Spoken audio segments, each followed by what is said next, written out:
Hear all persons have any business before the Honorable Beverly Cannoni, Justice of the Norfolk Superior Court, in the County of Norfolk. Draw near, give your attendance, and you shall be heard. God save the Commonwealth of Massachusetts. This court is now open. You may be seated. Judge, this is 22-117, the Commonwealth versus Karen Reed. Can I have counsel identify themselves, starting with the Commonwealth? Good morning, Your Honor. Laura McLaughlin for the Commonwealth. Good morning, Ms. McLaughlin. I'm out for the Commonwealth. Good morning, Mr. Lally. Good morning, Your Honor. Hank Brennan for the Commonwealth. Good morning, Mr. Brennan. Good morning, Your Honor. Alan Jackson on behalf of Ms. Good morning, Mr. Jackson. Good morning, Your Honor. Robert Alessi on behalf of Ms. Reed. Good morning, Mr. Lessie. And good morning, Your Honor. David Unetti for Karen Reed. Good morning, Mr. Yannetti. Good morning, Ms. Reed. Oh. Good morning, Mr. Birchie. Okay, let's see. So we've got several matters for this morning that I want to discuss. So first, there's filed a motion to recover expert-related expenses from the Commonwealth, and we'll discuss that in some manner at the end of the hearing today. We've also got Mr. Birch is here on Ms. Voss's opposition to the notes. And then there's the Commonwealth's motion for reciprocal discovery pertaining to the employees of ARCA.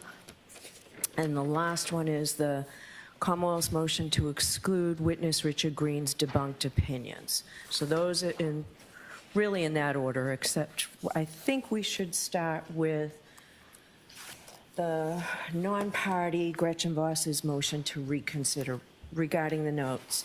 And I do want to say that I received this morning a motion to file an amicus memo. The signatory is Mr. Albano. I've received that. I will allow that to be filed, and I've read the motion and the memorandum. So I will hear you, Mr. Birchie. Good morning, Your Honor. Rob Birchie for Gretchen Voss. I'd like to start by just thanking the court for taking the time and giving me the opportunity to revisit the court's ruling of December 5. That ruling allowed in full the Commonwealth's renewed motion for all audio recordings, interview notes, emails, text messages, and voicemails in the possession of Gretchen Voss or Metro Court. Ms. Voss and Metro Court complied with the court's order for production of documents on January 2nd by producing to the court all of the responsive materials, the unredacted tapes and the text messages that involved on-the-record communications by Voss with defendant Reed.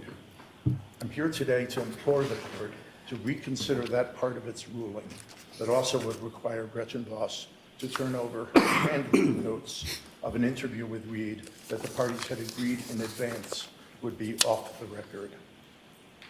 What's in those notes is really a black box. The Commonwealth has provided no information indicating what it believes the notes will reveal or why it has a particular reason to delve into them. So the question before the court is whether the Commonwealth should be entitled to forage through this reporter's notes and compel her to break her promise of confidentiality with the source in the ungrounded hope of finding relevant and material evidence somewhere in those notes that will aid in a prosecution of the defendant. The stakes for Gretchen Voss are considerable. As she set out in her second affidavit submitted to the court with our motion for reconsideration, her effectiveness as an investigative reporter depends upon her having the ability to use the tools of the journalism trade, and among them is the opportunity to reliably assure her sources that certain information they provide to the reporter will be off the record. The precedential stakes are high as well, because the Commonwealth is essentially asking the court to give no weight whatsoever to the off-the-record nature of the notes, and that is what renders a journalist's promise of confidentiality illusory. Off the record is a phrase you hear in virtually every conversation between a reporter and a source. Frequently, it's an interjection in the course of a sentence. This is off the record. The kind of lubricant that allows a source to have a free and full exchange with the reporter without having to guard every word they speak. And receiving information off the record is often a technique by a reporter to establish trust and rapport with a source. That source might be a whistleblower, might be a frightened migrant, or might, like Reed, be a criminal suspect. On page 2 of our motion for reconsideration, we quote from Primer on Journalism that says, off-the-record interviews, quote, are essential in building trust between journalists and their sources, allowing for candid discussions that can provide context or background without the risk of public disclosure. The result, it says, is to enhance the depth of the reporting and provide leads for other sources. In Ms. Voss's case, she states in her second affidavit, which we filed with motion for reconsideration, at paragraph 11, she says, obtaining information from sources off the record is a normal and critical part of my work. Like most investigative reporters, I frequently agree with sources, including named sources, to keep certain of their statements or interviews off the record, not to be published anywhere. Keeping my word on this is critical to maintaining credibility and trust, and thus maintain source relationships while not interfering with the flow of important information to the public. The court's December 5 order forces Gretchen Voss to choose between either keeping her word to her source and thereby violating the court's command, or else obeying the court's order and establishing herself as a reporter whose word cannot be trusted. It's an unnecessary choice to present to her, at least on the facts of this case. The court shouldn't insist on publication of the off-the-record notes because the Commonwealth has failed to meet its burden under Rule 17 to show that mandated production of the records on the facts of this case would not be unreasonable or oppressive. And also because requiring Voss to turn over these confidential notes would damage First Amendment interests more than it would benefit the public in achieving justice for this criminal defendant. Now, I keep saying on these facts, because it's very clear that the inquiry is a fact-sensitive one. The First Circuit wrote in the Bruno and Stillman case that under Massachusetts law, the task is one that demands sensitivity, invites flexibility, and defies formula. While obviously the discretion of the trial judge has wide scope, it is a discretion informed by an awareness of First Amendment values and the precedential effect which decision in any one case would be likely to have. And in Re Cusimano in 1998, the First Circuit said, that was a case like this one, where that involved a demand for confidential information from an identified source. The same court reinforced the fact-specific nature of the inquiry. In Cusimano, they said, when a subpoena seeks divulgement of confidential information compiled by a journalist in anticipation of publication, courts must apply a balancing test. This test contemplates consideration of a myriad of factors, often uniquely drawn out from the factual circumstances of the particular case. Now, as I noted in the December 5 order, the court drew no distinction between the on-the-record and off-the-record interviews. When it applied the Massachusetts balancing test for mandating production of reporters' notes, texts, and audio texts, audio recordings, it did not treat this confidentiality promise as a factor in the equation. That, we submitted, was a critical oversight, because whether you call it a privilege or not under Massachusetts law, Massachusetts does recognize that there is some degree of deference to be given to a promise of confidentiality. In Bruno and Stillman, the court said courts faced with enforcing requests for the discovery of materials, note it says materials, not source identities, and courts faced with enforcing requests for the discovery of materials used in the preparation of journalistic reports should be aware of the possibility that the unlimited or unthinking allowance of such requests would impinge upon First Amendment rights.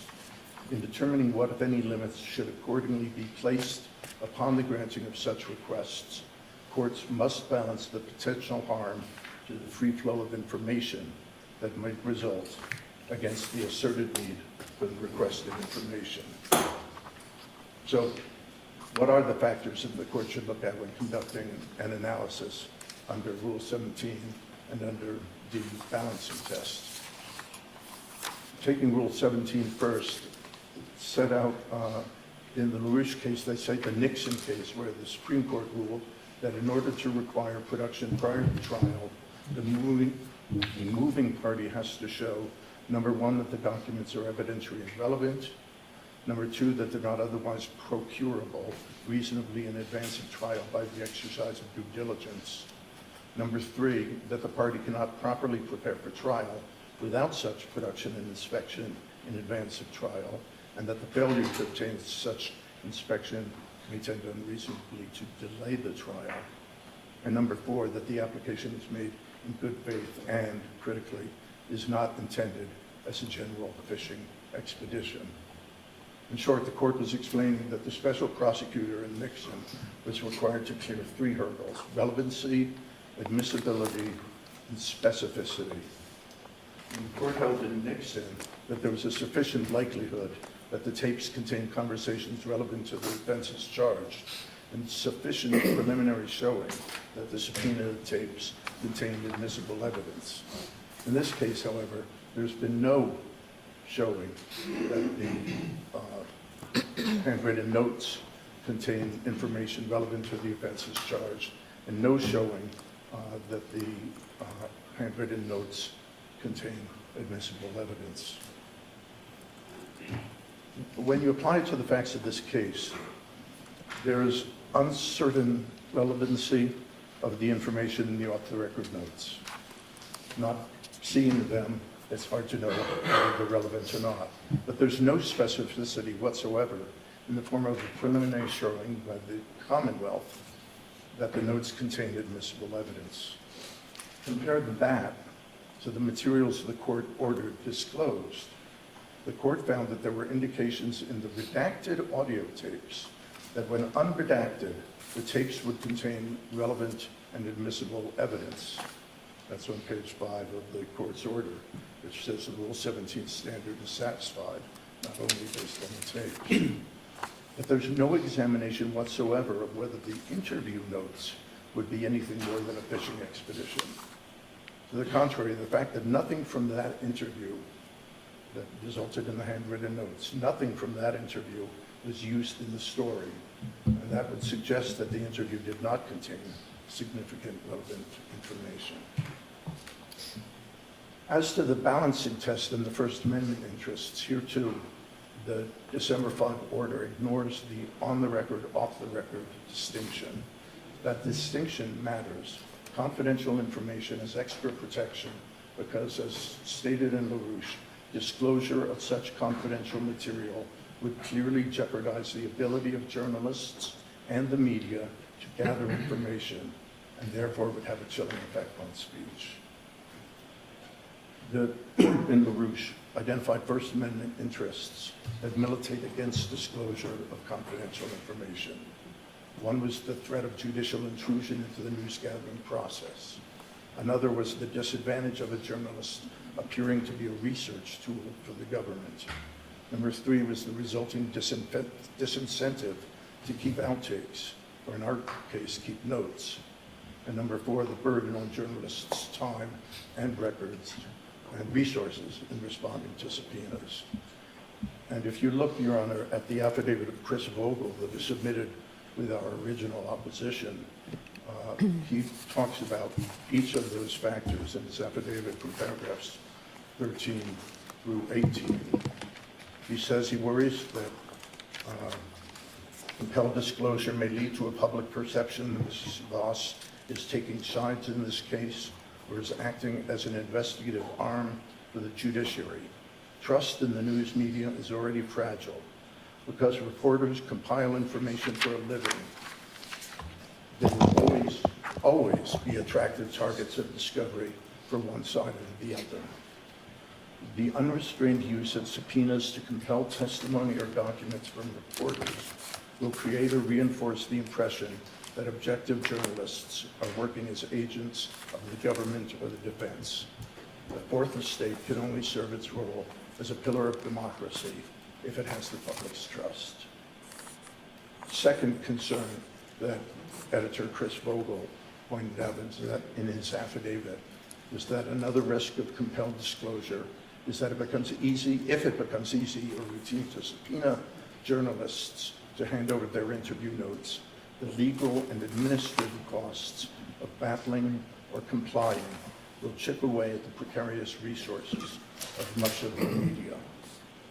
A third factor that was concerning him was that easy allowance of media subpoenas also risks leading to a decline in investigative journalism altogether. This is the most expensive kind of journalism. Reporting, writing, editing, and fact-checking investigative pieces takes significant time and resources. Magazines like Boston Magazine will not be able to risk becoming enmeshed in situations such as this one, with the result that they shy away from controversial topics and the flow of vigorous reporting will suffer. We'll feel we have no choice but to select tamer, less controversial topics for our coverage. Another concern expressed by Editor Vogel is that reporters will be incentivized to destroy notes and interview tapes after a story is published, and that could harm the news outlet that it later needs to follow up on that piece. A fifth consequence is that reporters may tend to be circumspect in the way they gather information, in the way they conduct their interviews, and not be so vigorous in their questioning of sources and their documenting of interview notes, aware as they will be that their work may become the subject of public and judicial oversight.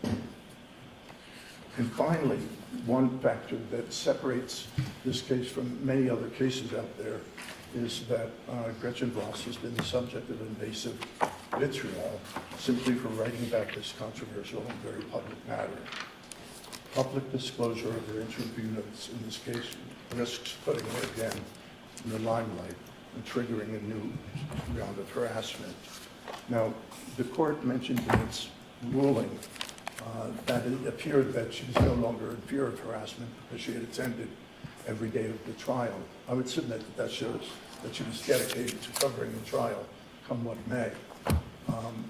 She tells me she has, in the recent past, gotten more pushback on social media, including the fact that one commenter on Facebook,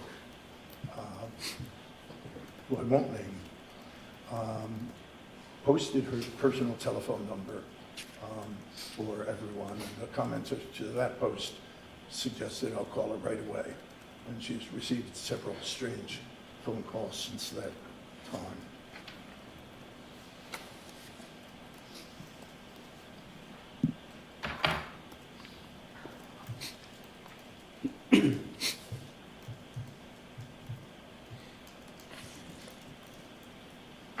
Because of the disproportionate harm to First Amendment and Article 16 interests caused by production of the confidential interview notes, we ask this court to reconsider its December 5 ruling and deny that part of the Commonwealth's motion that seeks those notes. All right.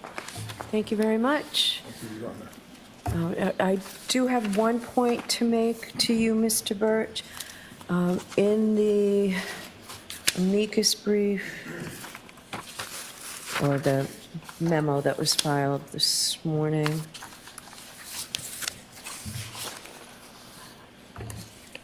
I just want to be clear that I am not looking for Ms. Voss's own interpretations as well as her likely impressions and thoughts about the interview and overall story to be provided. But it makes sense to me, and I'm going to hear from the Commonwealth, and if you want to respond first, that any information that reflects or relates to conversations with the defendant must be turned over.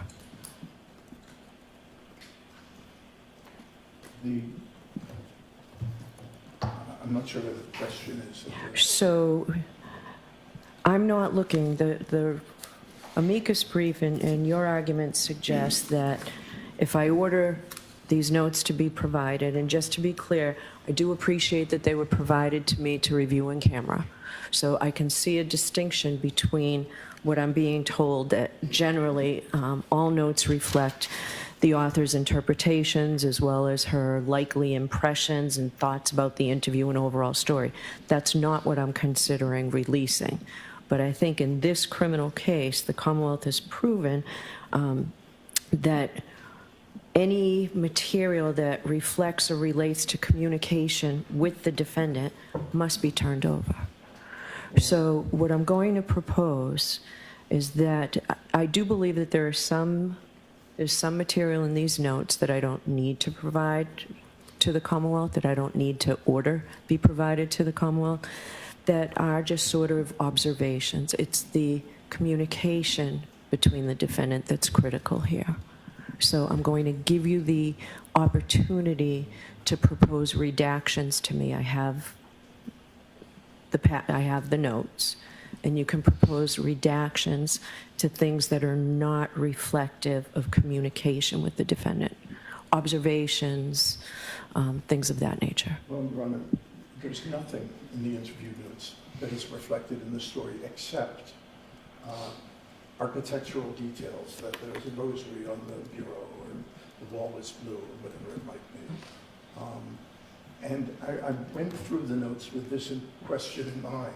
Can you separate the impressions, integrity of the thoughts of the writer from the statements of the interviewee?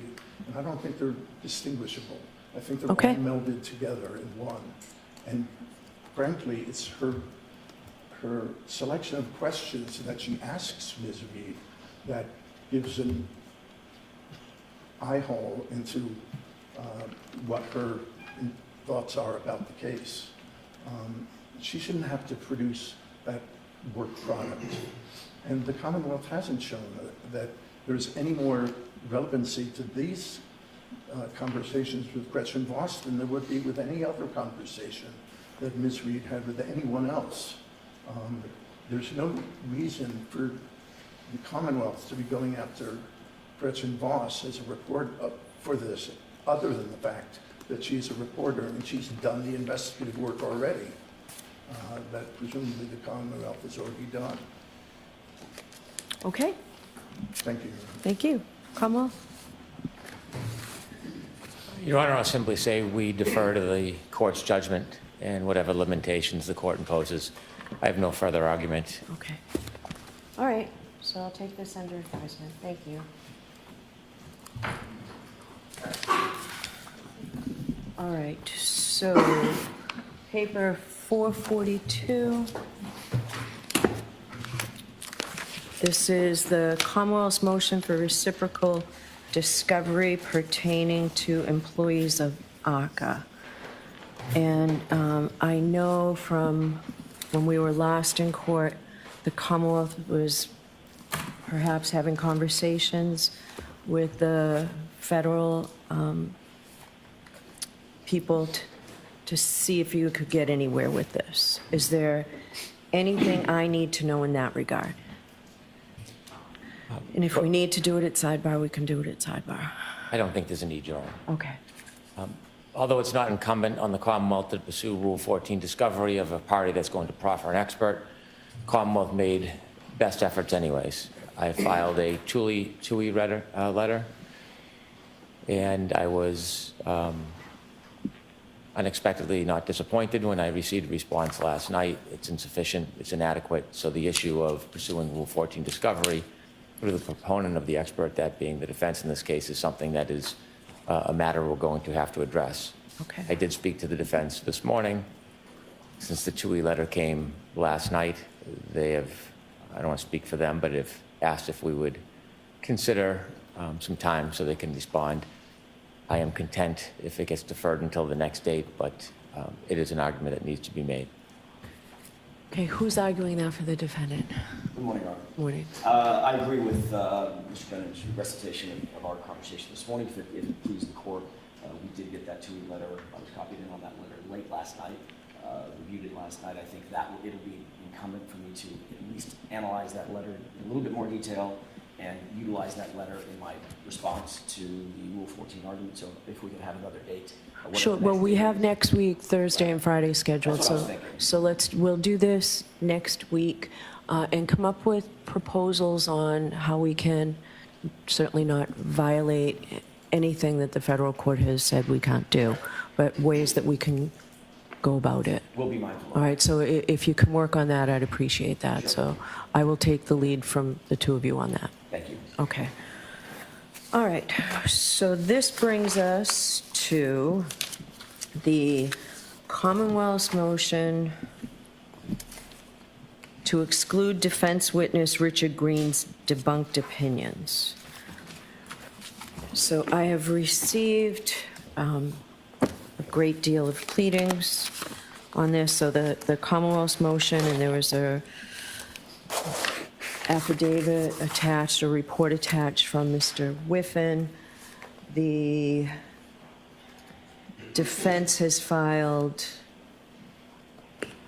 an opposition, an affidavit from Mr. Green, and then another affidavit from Mr. Green that doesn't, they're two separate affidavits.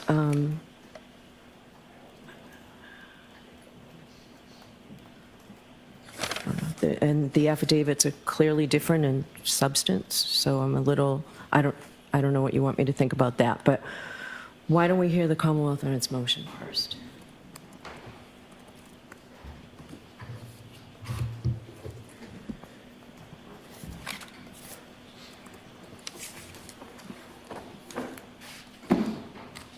May it please the court, we filed a motion to exclude Mr. Green as a witness regarding 2 points. The first is a claim that a witness's phone made a search for a phrase to the effect of "how long to die in the cold" at 2:27 a.m. And secondly, to exclude an opinion that there was some type of intentional deletion of that entry. This case, I propose on behalf of the Commonwealth, is appropriate for a Lanigan hearing. At that Lanigan hearing, I suggest that Mr. Green should testify and answer questions about his affidavit and his opinions that he would like to subject the jury to. In fairness, the government would call an expert as well. If this case, as the court proposed, potentially scheduled for next week, Mr. Whiffen would not be available, but Ms. Hyde would be available, and I would call her as a witness. Mr. Whiffen, if necessary, is available later in the month as a witness. My suggestion is there should be 2 witnesses, Mr. Green and 1 witness from the Commonwealth. The Commonwealth witness will be able to explain the science, the data, forensic science, and methodology. And Mr. Green, I suspect, should be in a position to explain his ultimate opinions because what we see in his affidavit is an absence of methodology. Mr. Green has filed 2 affidavits in this case. They are very similar, but there are very significant changes to those affidavits. And it stands out as very interesting, the changes to the affidavits, when I look at them. On number 3, he changes his characterization of what his profession is.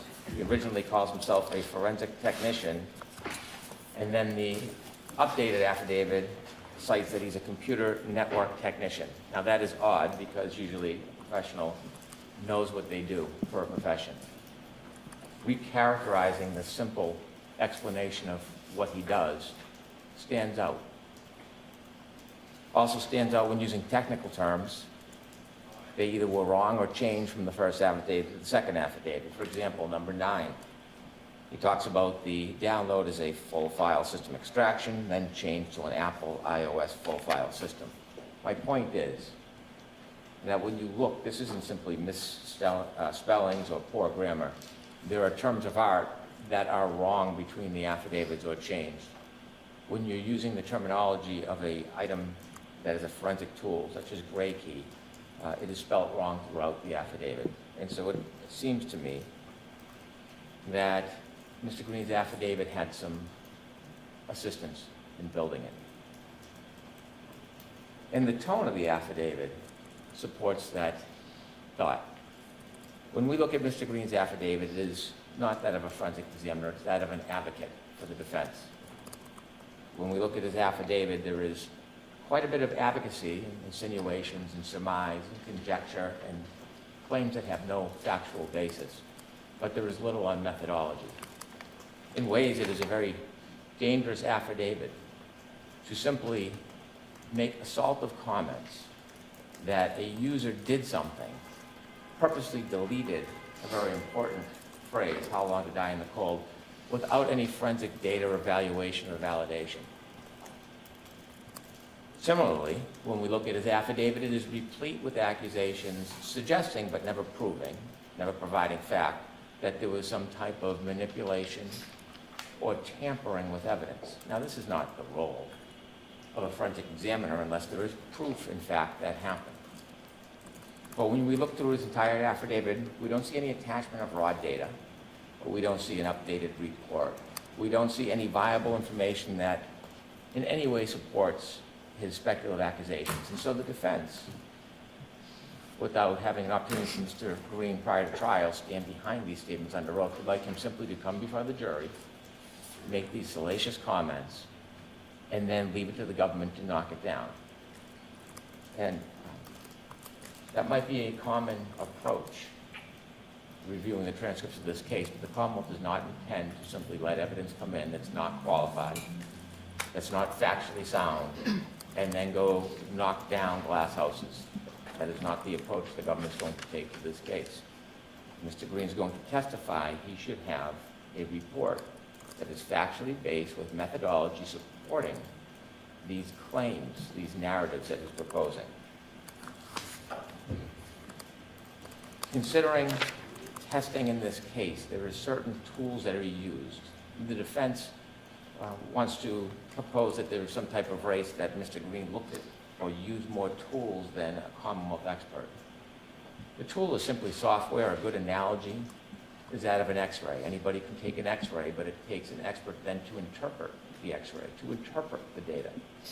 In this case, Mr. Green, in his affidavit, proposes that because he used a number of tools, because he has a number of X-rays, that somehow there's significance to it. But what it lacks is a forensic analysis of that information.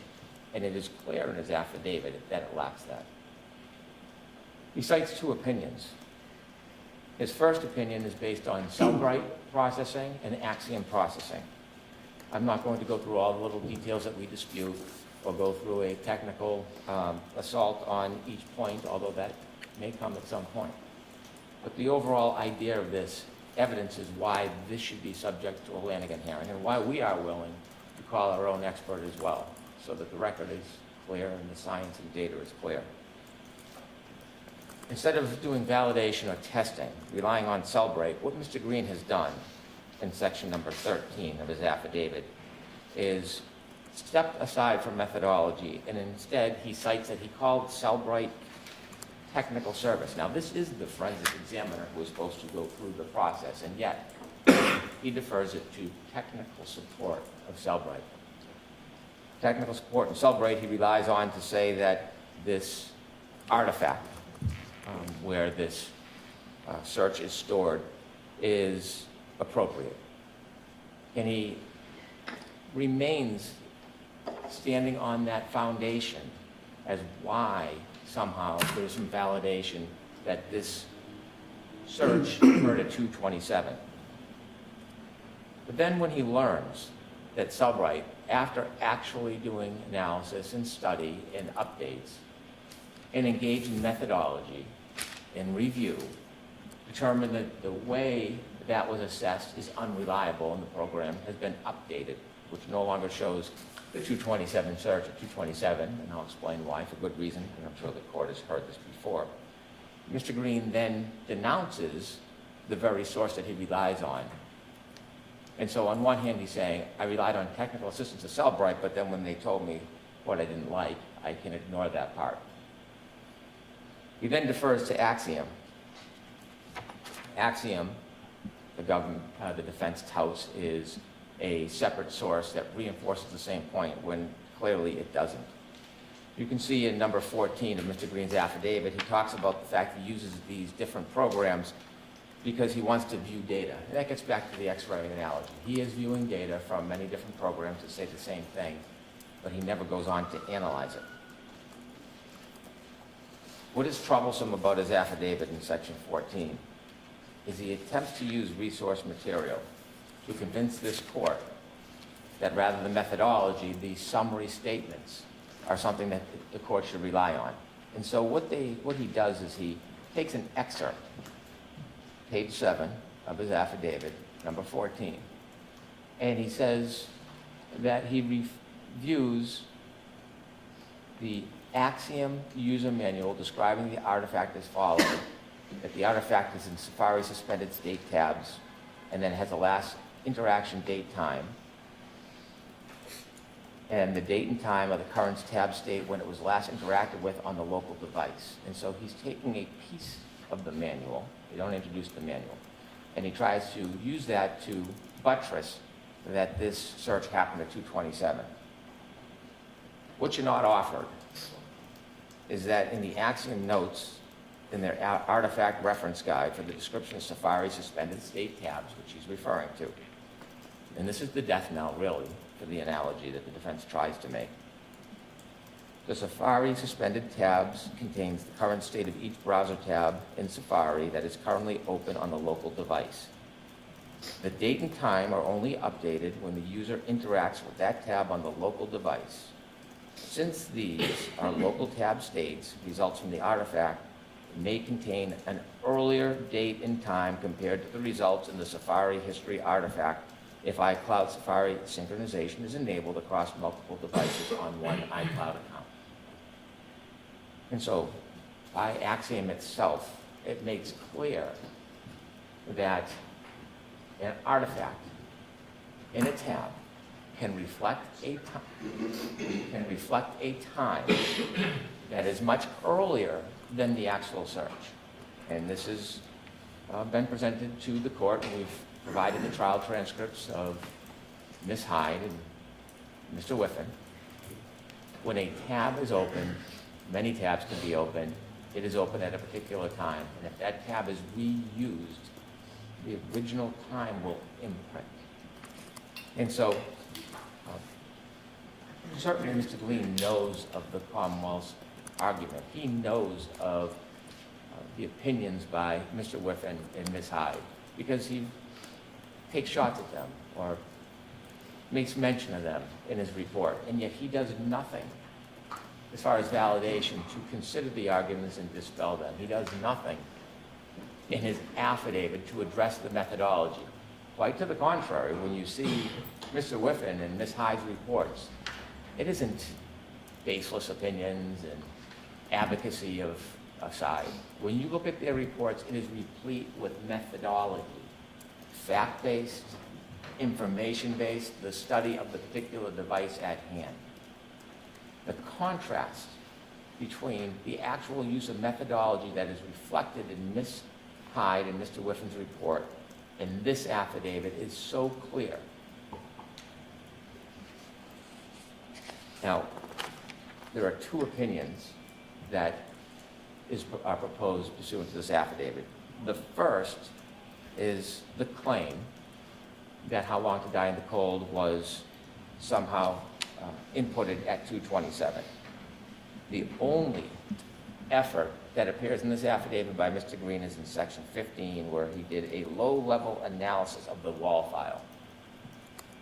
Now, I am not an expert, and that's why the court should hear from Ms. Hyde or Mr. Whiffen and Mr. Green. But a simple understanding of the data science is that the wall file can contain information as a repository. And the description or misunderstanding by Mr. Green of the wall file is clear in his affidavit. In fact, he implies that there were 3 searches in his affidavit, number 16, when almost everybody university agrees who's looked at this phone that there were 2.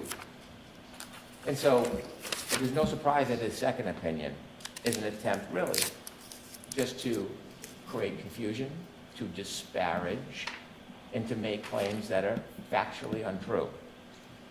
It's necessary to have this claim because number one doesn't have any resonance. There's no methodology to support number one. So of course the fallback is somebody did something somewhere somehow. Not an uncommon refrain that we hear.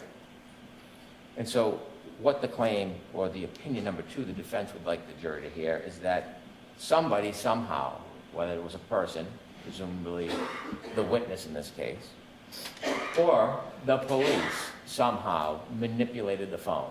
I dare say there's no evidence to support that. And yet, in an affidavit under oath to the court, in an attempt of advocacy, this witness is comfortable and willing to promote a claim that has no factual basis.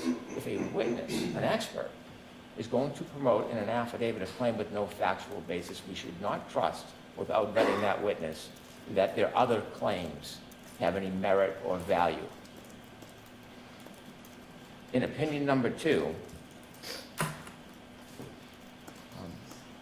this expert, so-called expert, takes the liberty to say that the McCabe cell phone could have been manipulated. Not that it was, not that I did a study, not that I have a fact. It could have been manipulated, then rehashed after manipulation with the PDF being modified. Wow. An extraordinary conspiracy in the world of forensic science to be able to accomplish all of those tasks. So if he has no basis in fact or methodology, no good faith basis to make this assertion, why is he? Why is he? It is because the claims he makes in opinion number one are so scientifically and forensically unsound. This is a tactic to confuse the issue.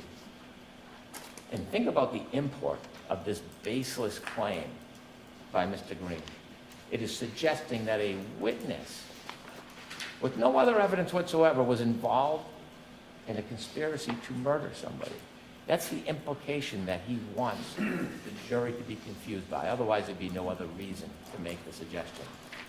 That is an extraordinarily harsh claim when you don't have any facts to back it up.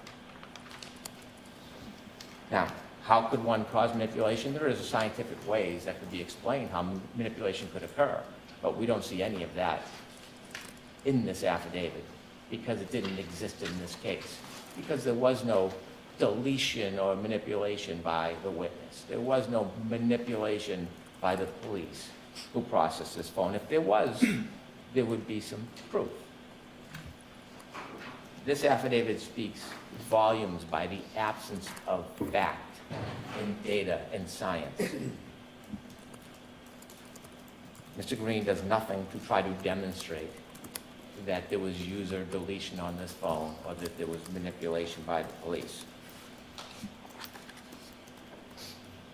When you look at the data in the phone, the question arises, why is there a 624 search and not a 623 search?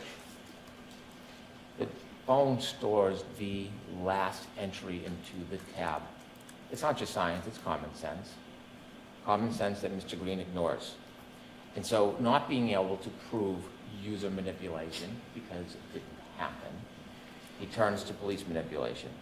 And he says that there can be a problem where the hashes don't match, but the problem is the hashes do. They match.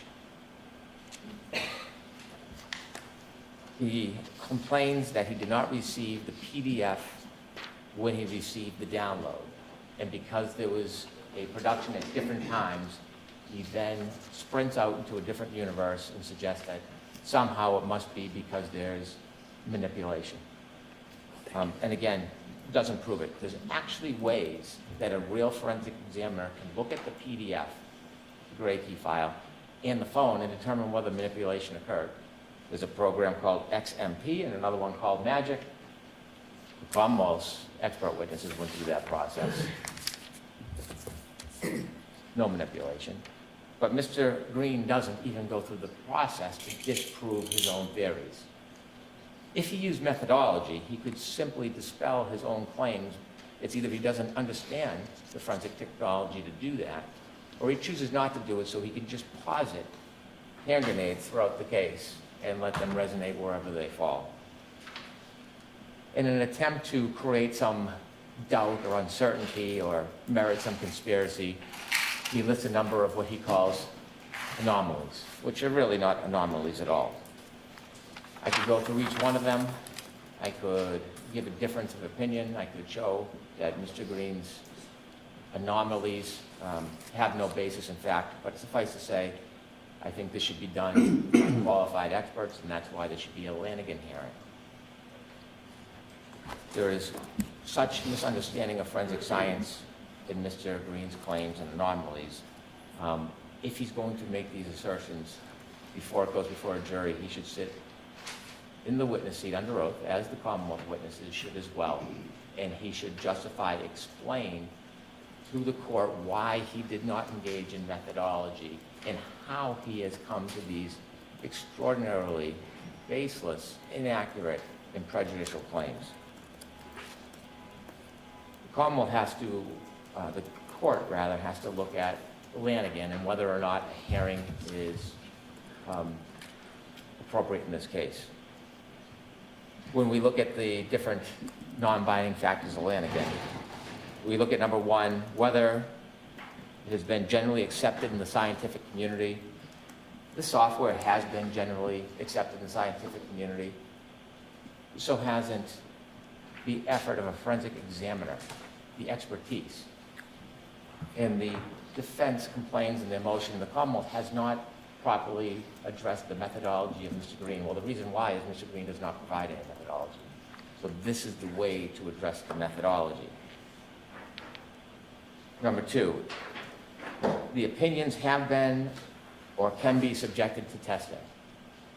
Well, we see Ms. Hyde and Mr. Whiffin's report directly contradict the assertions, the unsupported assertions of Mr. Green. There is no testing that his opinions have been subjected to. There is no peer review. There is no other alternative support for his opinions. They're just broad, baseless claims. Number three, has been subjected to peer review and publication. Certainly the science, the forensic science has, the software has, but the interpretation and Mr. Green's interpretations, it hasn't been subjected to anything. In fact, it changes. Has an unacceptably high known or potential rate of error. Well, if we see and read Ms. Hyde and Mr. Whiffin's report, it's not just a high level of error, it's gross error, it's total error, it's wrong, and is governed by recognized standards. Well, if you look at the history report that the defense filed as an attachment, it talks about a forensic examiner's obligations to verify, to test, things that Mr. Green didn't do. Their own report that they offer in support undermines the idea that Mr. Green did anything to validate or support his opinion.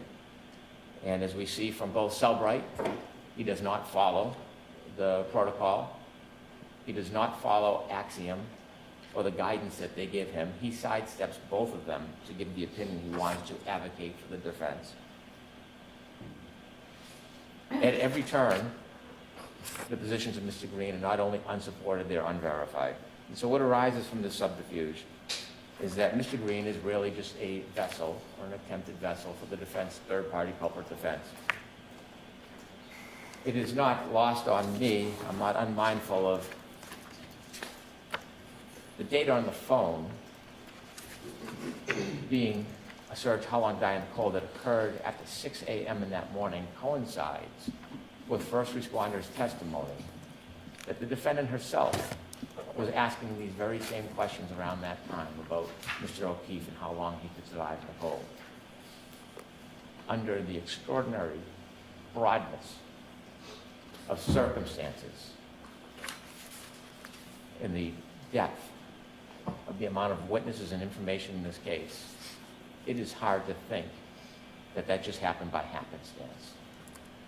That there is a inquiry, something forming in the mind of the accused is then shared with the witness, Ms. McCabe, and in response, she makes the search, which is entirely supported by all the credible forensic evidence. If Mr. Green is going to be a witness in front of the jury, in light of the fact that he has no methodology and he's wrong on the science, in addition to the fact that he wants to now appear as advocate for the defense and accuse everybody and anybody without articulating who, just anybody other than the defense, he should have to stand behind those claims under oath. And so I'm asking for a landing and hearing.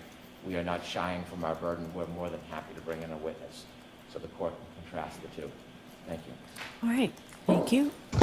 Mr. Leslie?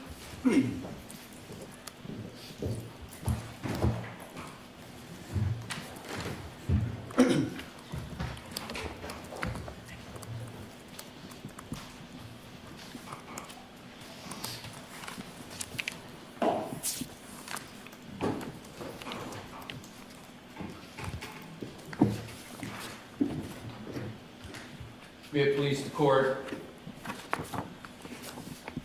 Mr. Green is eminently qualified to provide testimony in this case with regard to the subject matter that has been challenged by the prosecution in this case, and that is with regards to the search of House Long to die in the cold that occurred at 2:27:40 a.m.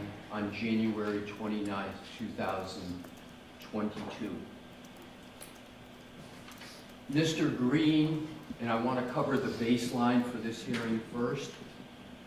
Mr. Green testified at the first trial. He testified without objections as to his qualifications. He testified without objections to his methodology.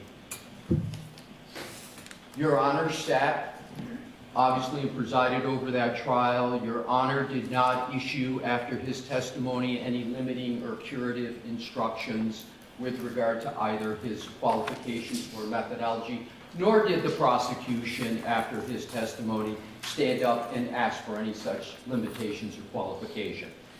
The baseline for his qualifications and methodology was established, again, without objection. But they are being challenged now. I was just waiting, Your Honor. They are being challenged now, but the reason I state that is because what Mr. Green has provided in response to this motion is even more detail than what happened in the first trial. In Mr. Brennan's argument, he did not make one argument about Mr. Green's qualifications. Zero. So I'm assuming, because there's nothing in their motion that even goes into why he might not be qualified. So to me, Your Honor, that's a tacit concession, if not expressed, that he's qualified.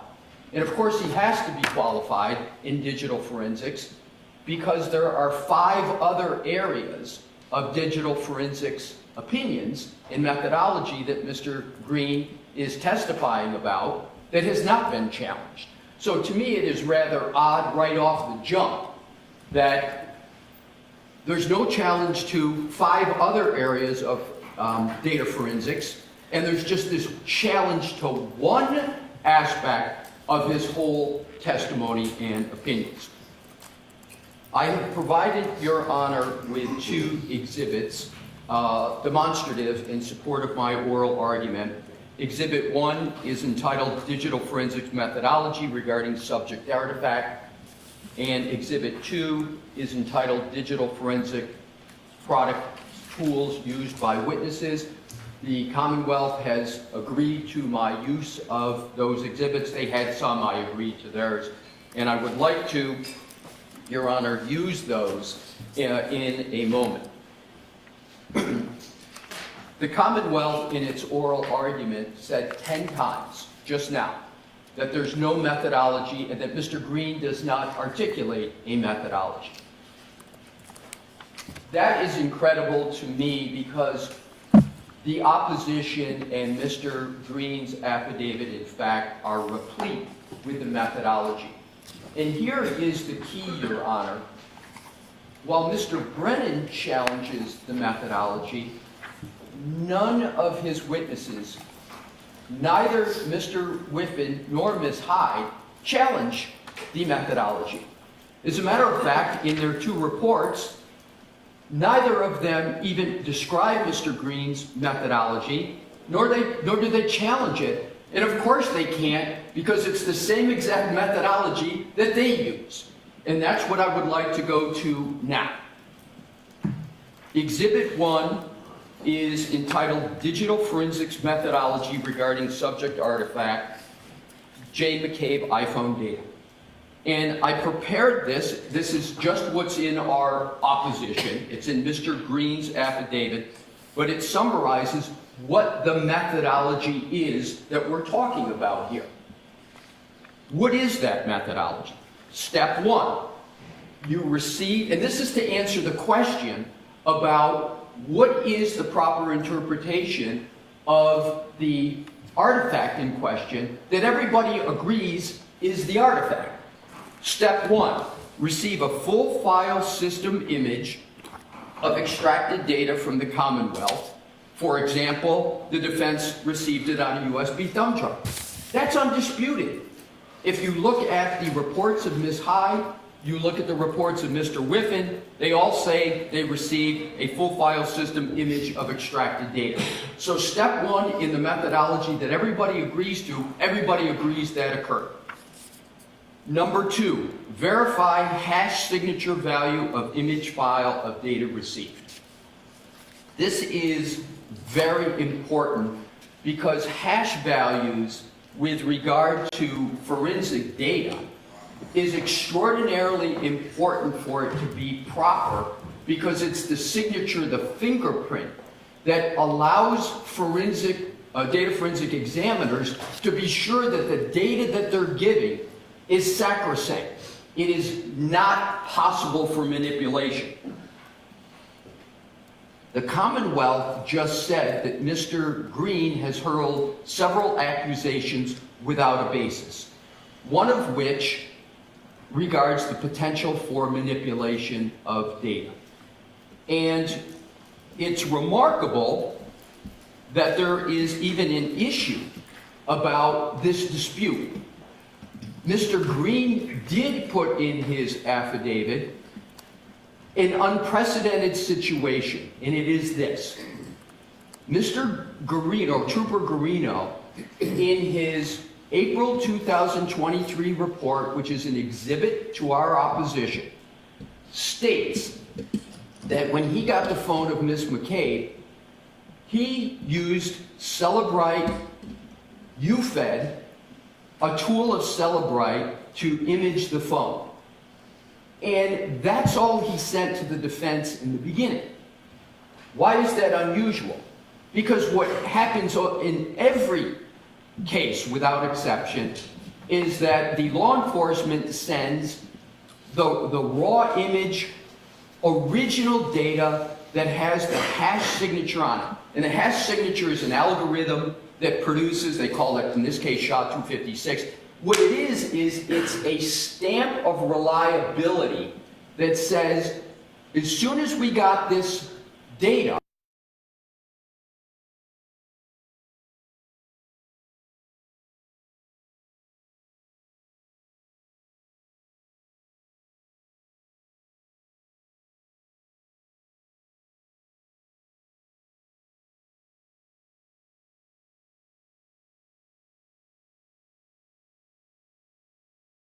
it's any proper data forensic investigator to question the integrity of the data.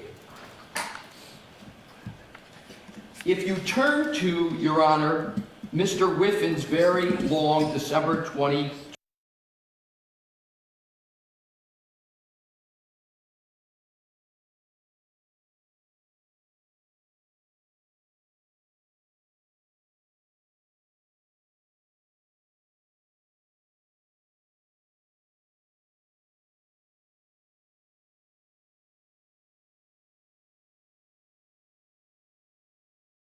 key point. However, this requires authentication of the original hash value, which is not possible with gray key extractions, as the PDF containing the extraction hash value is unsigned. Therefore, this hash value could be used as a suggestion of authentication.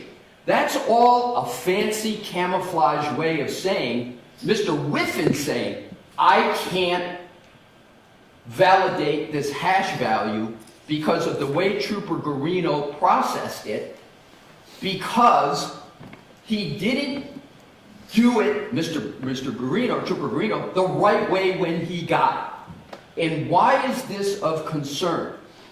Add to this point that's conceding that the hash value in this data cannot be validated.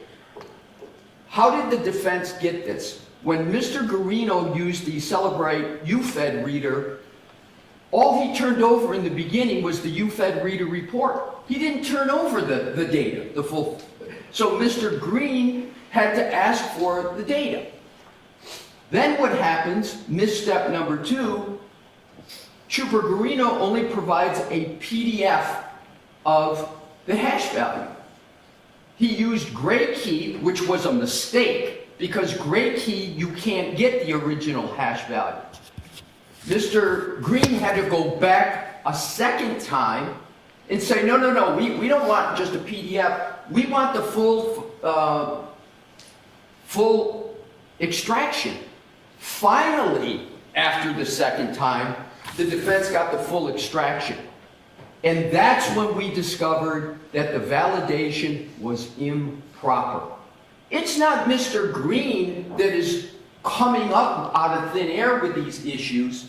This is the job of a data forensic person, and the first principle is to see whether the data is valid. So not only does Mr. Green justify in his affidavit why there's a big concern over this, Mr. Whiffen concedes it on page 3 of his report. That starts, and I'm going to get to it, all the concerns now about the data and deletions. But that's the foundation for it, and it wasn't caused by the defense. It was caused by Trooper Guarino, who didn't do this properly. And with regard to the methodology, I want to go back to Exhibit 1. So, importantly, Your Honor, 1 through 4 of this methodology is undisputed by all of the data forensic persons. Mr. Whiffen, Ms. Hyde, and Mr. Green all agree on 1 through 4. They all agree that this is the methodology. Number 3, once you get the image of the file, each examiner saves the image to their lab storage system. Some use computer servers, some cloud storage. And 4, the methodology, you then process the data with appropriate tools.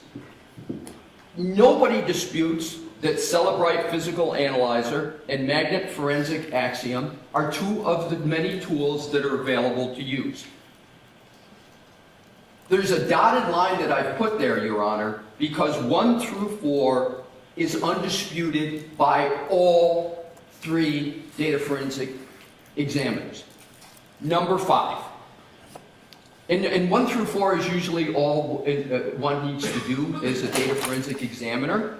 But Mr. Green went on to do more. Number 5, further processing of data as warranted, and he explains why it's warranted here, with additional tools. So he then went on to use Sanderson Forensic Browser, ArtX, Belkasoft X, and then he didn't use iLeap, Ms. Hyde used iLeap. So it's important to line up the methodology. I just don't understand how it can be stated that there's no methodology stated. Not only does Mr. Green state it, we prove undisputed that everybody agrees this is what the methodology is. And that is what is so flummoxing as to why we're even here, because the methodology is agreed upon. What is disputed, Your Honor, is what are the opinions from when you apply the methodology and you apply these tools. So, interestingly, it is Mr. Whiffen who provided the most lengthy report in this motion. Mr. Whiffen only used 2 forensic tools. He only used Cellebrite Physical Analyzer and his own software, ArtX. That's it. What I'd like to, Your Honor, is ask if I could, please, if you could turn to Exhibit 2, which is entitled Digital Forensics Products Tools Used by Witnesses. And I just want to make sure Your Honor has that. Okay? So I prepared this demonstrative exhibit to show the tools that all parties used.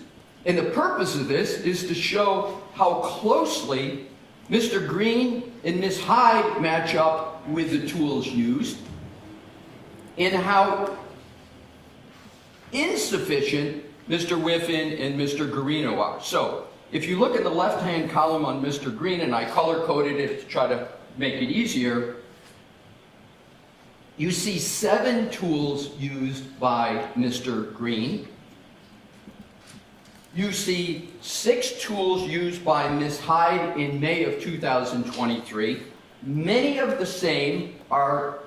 her tools, exact same as Mr. Green. You see Mr. Whiffen, who used really 2 tools, but to be conservative, I listed them as 3 because they're just different versions of Cellebrite Physical Analyzer. And then Mr. Garino, Trooper Garino, used 2 tools. But here's what's really important and I think remarkable that springs from this chart.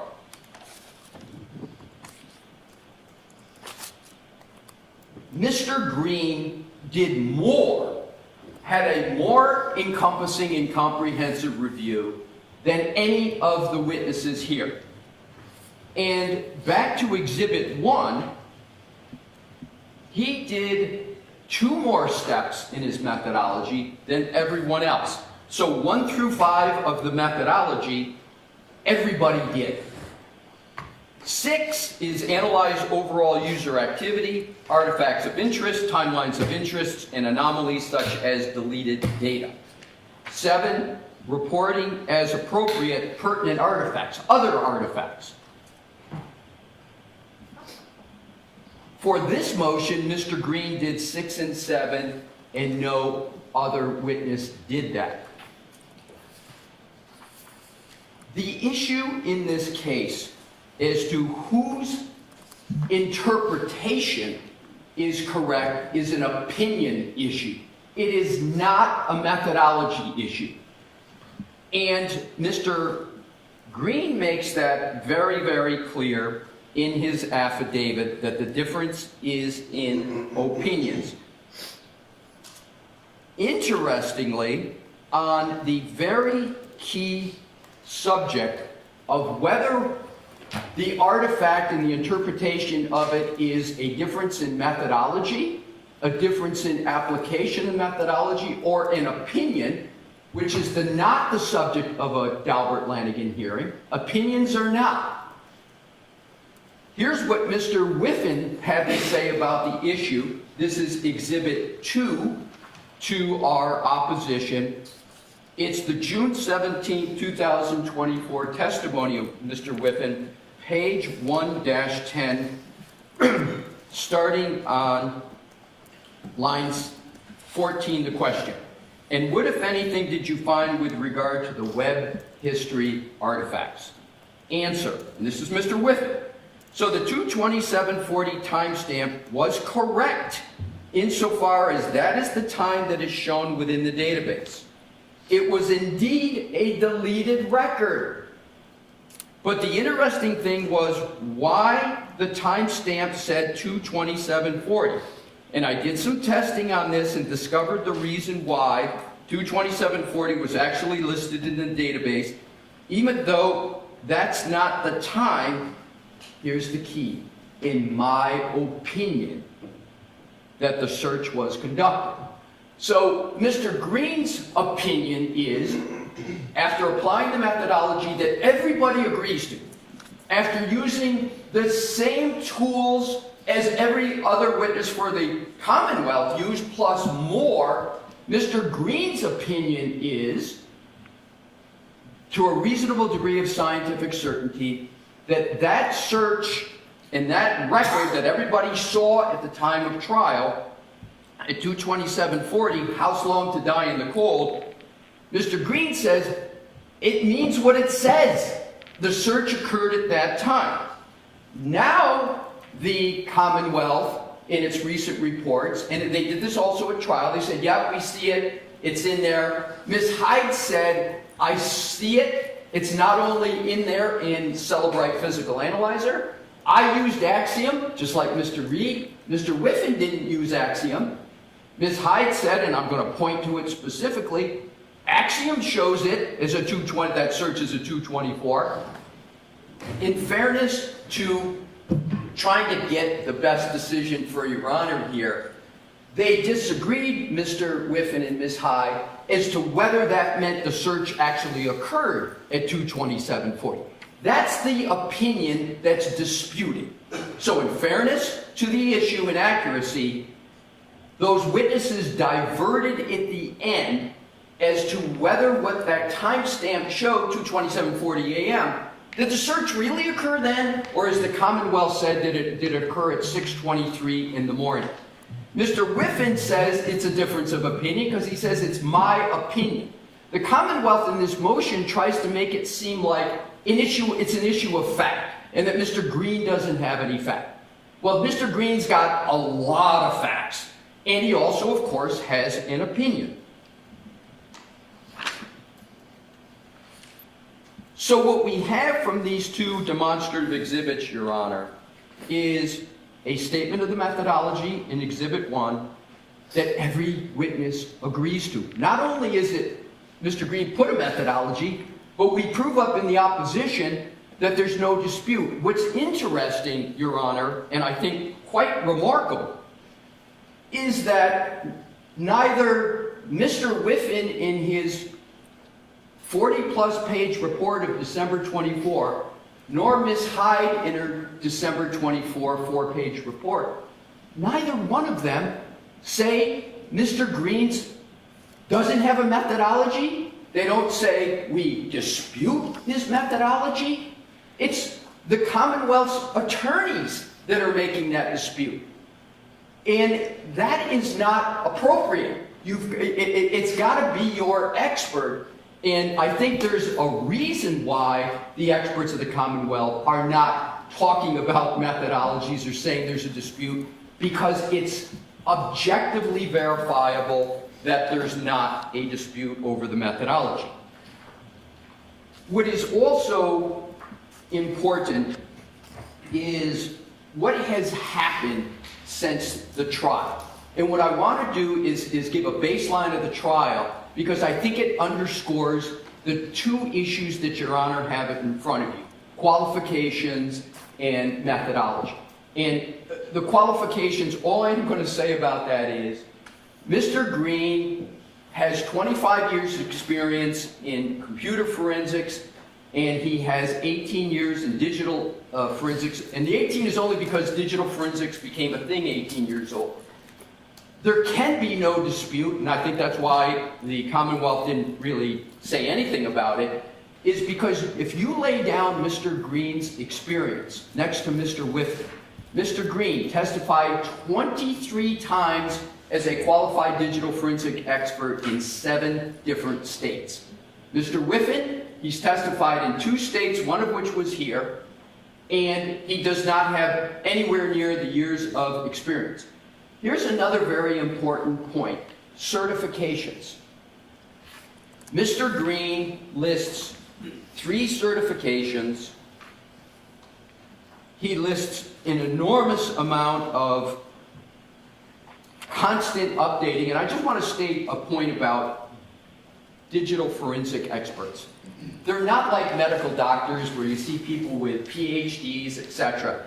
These are folks that keep updated because the computers change so much, so that's why you see such a great listing of Mr. Green in terms of his training and certificates, etc.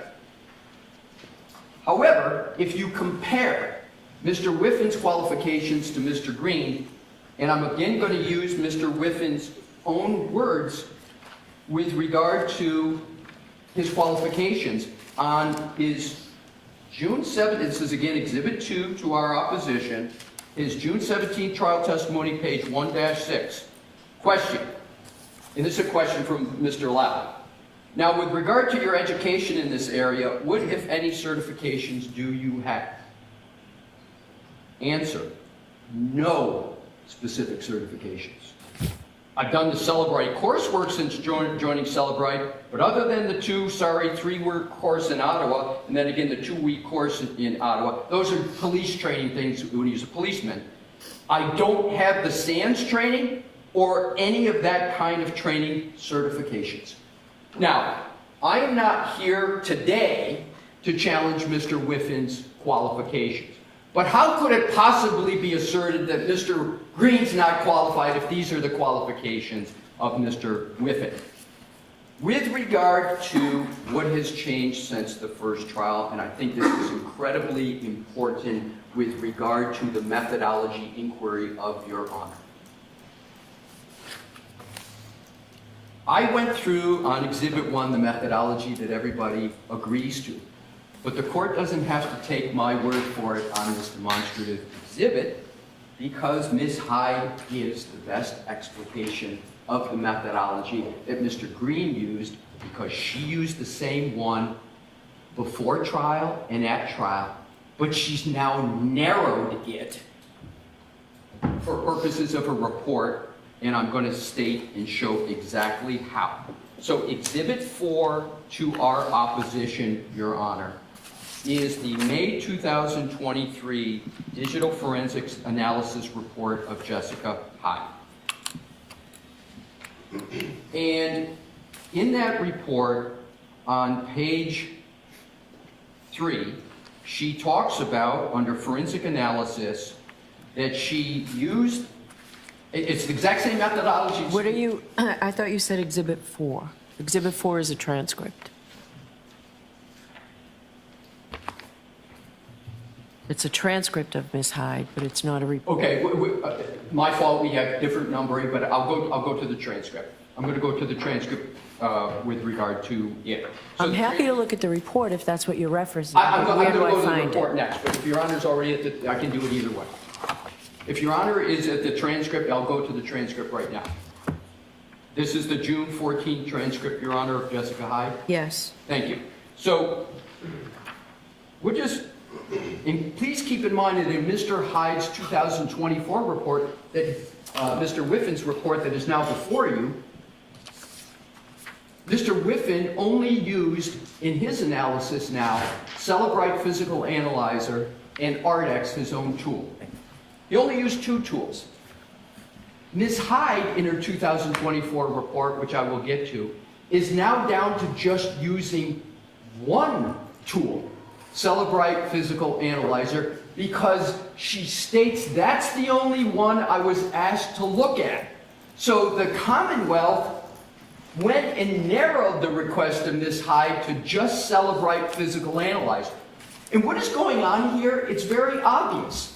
The Commonwealth is ignoring, in its 2024 December reports, all the other tools.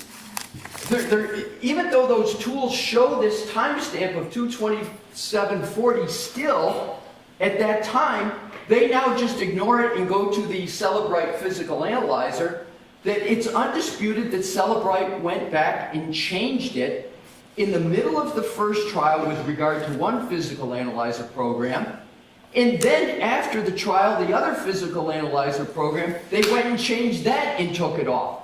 But in contrast, Axiom, that Ms. Hyde used before, still shows the timestamp. It's undisputed that that's the case. And it's undisputed, because they don't contest it, that Mr. Green went and looked at it in Belkasoft, Sanderson. He did a manual, he did a low-level analysis, and in every one of those tools, the timestamp still occurs. So now back to the transcript. Your Honor, I am looking at, the question of, and this is, again, a significant point, is it better to use more tools? It's common sense. That's what Mr. Green says, that's what Ms. Hyde did the first time, but now all of a sudden she's down to just 1 tool that unilaterally removed the timestamp. So here is the page of the transcript of what Ms. Hyde had to say. Page 1-13, Your Honor. Okay? Line 4. Question, again, of Mr. Lally. Now, with reference to the tools that you use that you just went through, are those fairly common tools? Are those tools that are commonly used within your industry? Answer, yes. And what are those tools that she talks about above? Starts on page 1-2. Celebrite Physical Analyzer, Magnet Axiom, Artex, iLeap, and I later used Sanderson Forensic SQLite. Those are 4 of the tools that Mr. Green used, and he used more. So her answer is, now with reference to the tools, are those tools that are commonly used within your industry? Answer, yes. They are commonly used digital forensic tools that are very standard for other forensic examiners to use on mobile exploitation. It gets better for the defense. Next question, line 15. So different forensic tools, question, and why were you using the different tools? So different forensic tools have different capabilities and look at data a little bit differently. Skip down. Commercial forensic tools that they can only support so many applications, so they each work and support different bits of data. Here's the key point, line 22. This is Ms. Hyde's words, under oath. So it's important to use multiple tools so you can see the results from different different data sets, and be able to compare those results and enhance those with manual analysis. Next page. Question, and with respect to, and this will be the last question and answer, and with respect to using those sort of different variety of tools, Celebrite, to Axioms, to Artex, etc., is that something you typically do as far as your normal process of documenting a forensic analysis? Answer. Yeah, that is very, very typical for me to process with multiple tools to ensure that I'm getting the most complete interpretations from forensic tools. Of course, you go beyond that with your analysis, but it's absolutely pertinent. And down below, he asked, can you explain the interplay of these tools in analysis? And her answer is strikingly the same as Mr. Green in his affidavit in our opposition. Her answer, the Sanderson's tool, which Mr. Green and Ms. Hyde used, but Mr. Whiffen didn't, is meant to look at specific type of data structures called the SQLite database. SQLite databases are very nuanced, and this particular tool allows you to take that database and explore it at a deeper level than the other forensic tools allow. Mr. Whiffen didn't use the Sanderson tool. So here we have Ms. Hyde, and in her report of 5/23/2024, her first report, and I'm going to get to her report here, she basically goes through and documents this methodology, and she documents the use of those tools. And she also documents that she saw the House Long to Die timestamp 22740 in every single tool that she used. Where she diverted from Mr. Green was her opinion as to whether that timestamp meant the search occurred at that time or did it occur sometime later. That's an opinion issue again, and Mr. Whiffen agrees in its opinion issue in that regard. So now let's come to where we are for this motion and what was submitted by the Commonwealth. And I want to first go to the report of Ms. Hyde now.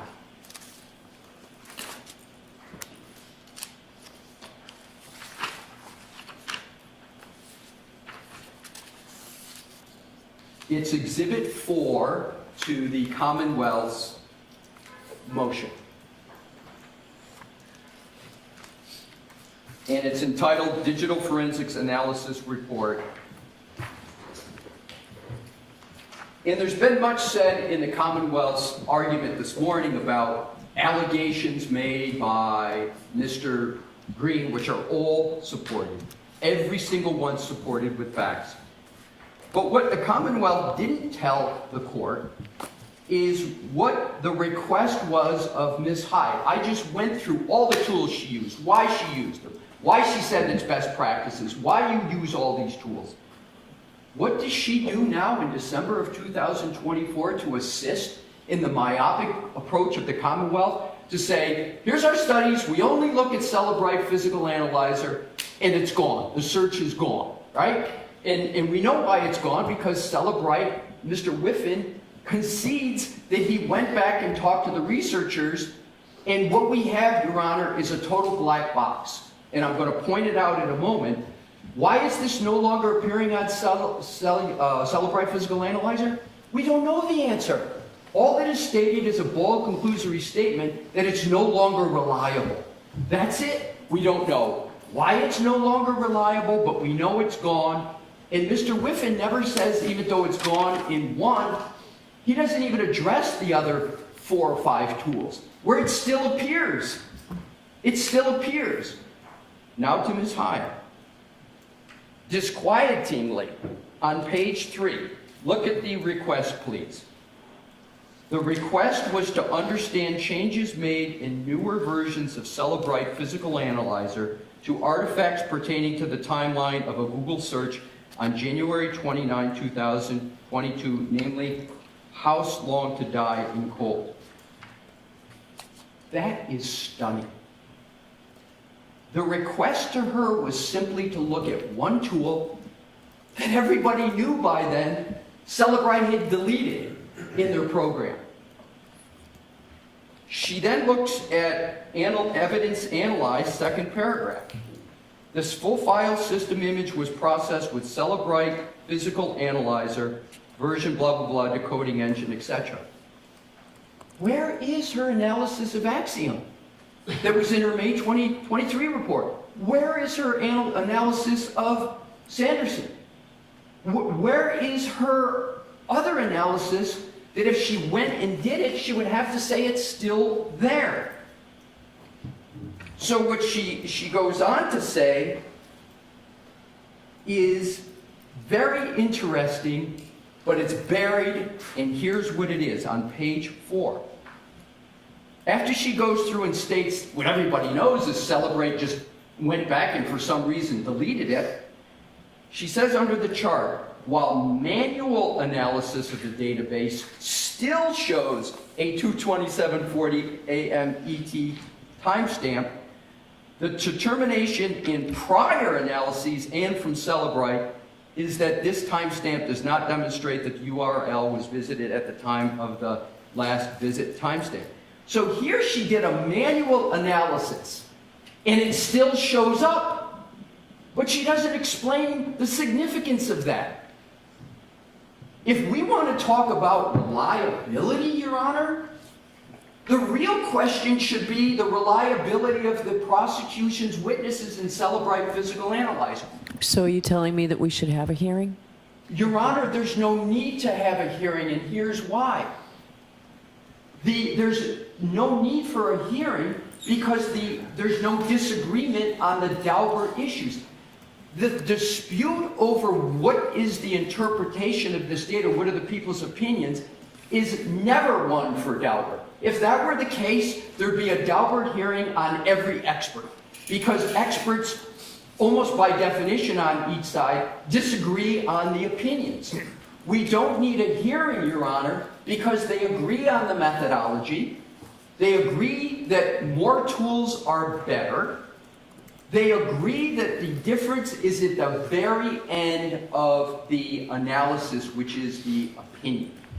So in terms of the issues with regard to Mr. Green's report, which is my final point to get to, there's been so many mischaracterizations by the Commonwealth this morning of what Mr. Green did and what he said. So what does he do? He says, and Your Honor, digital forensic analysts are the equivalent of a medical examiner. Their job is to apply the methodology that is agreed to. Their job is to use the tools, everybody agrees on it, and then they're to give opinions on what those mean. And everybody here has the same data, right? Everyone's got the same data that they're using, so there's no dispute over that. The Commonwealth said that there's no factual basis for what Mr. Green did. There's a factual basis for everything, and it's undisputed. So everyone has the same data, and this I call the MB postulate. And the MB postulate is, why are people using different tools, etc.? Is because nobody has the source code for the Apple phones. So you use these tools to try to help interpret what these source codes mean. And it's an accepted methodology to do it. But the data, once it's produced, and we have an issue about what happened before it got produced, but in terms of the methodology that was applied here in the tools, there is no disagreement. So what, Your Honor, would an evidentiary hearing do? We're just going to come in and have witnesses talk about their difference of opinion? That's not what a Daubert is for. There's no basis for an evidentiary hearing because there's no dispute over the methodology. I've done a lot of Daubert hearings. I've never even gotten past a motion, let alone an evidentiary hearing, where the experts don't disagree on the methodology. So what is it that caused Mr. Green to raise questions? And again, I said, data forensic examiners are just like the medical examiners. They don't look at just the body of the medical examiner. They look at circumstances surrounding it and all information. Well, that's what digital forensic examiners do, and that's what Mr. Green did. So there was great criticism of Mr. Green from doing what is proper for a digital forensic person, and it's a bit of a camouflage, respectfully, because the December 2024 reports of the Commonwealth now myopically go down to just one tool.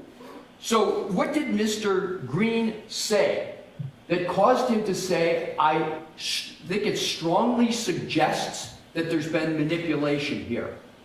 He used the fact that there's no hash value for the data. That's conceded.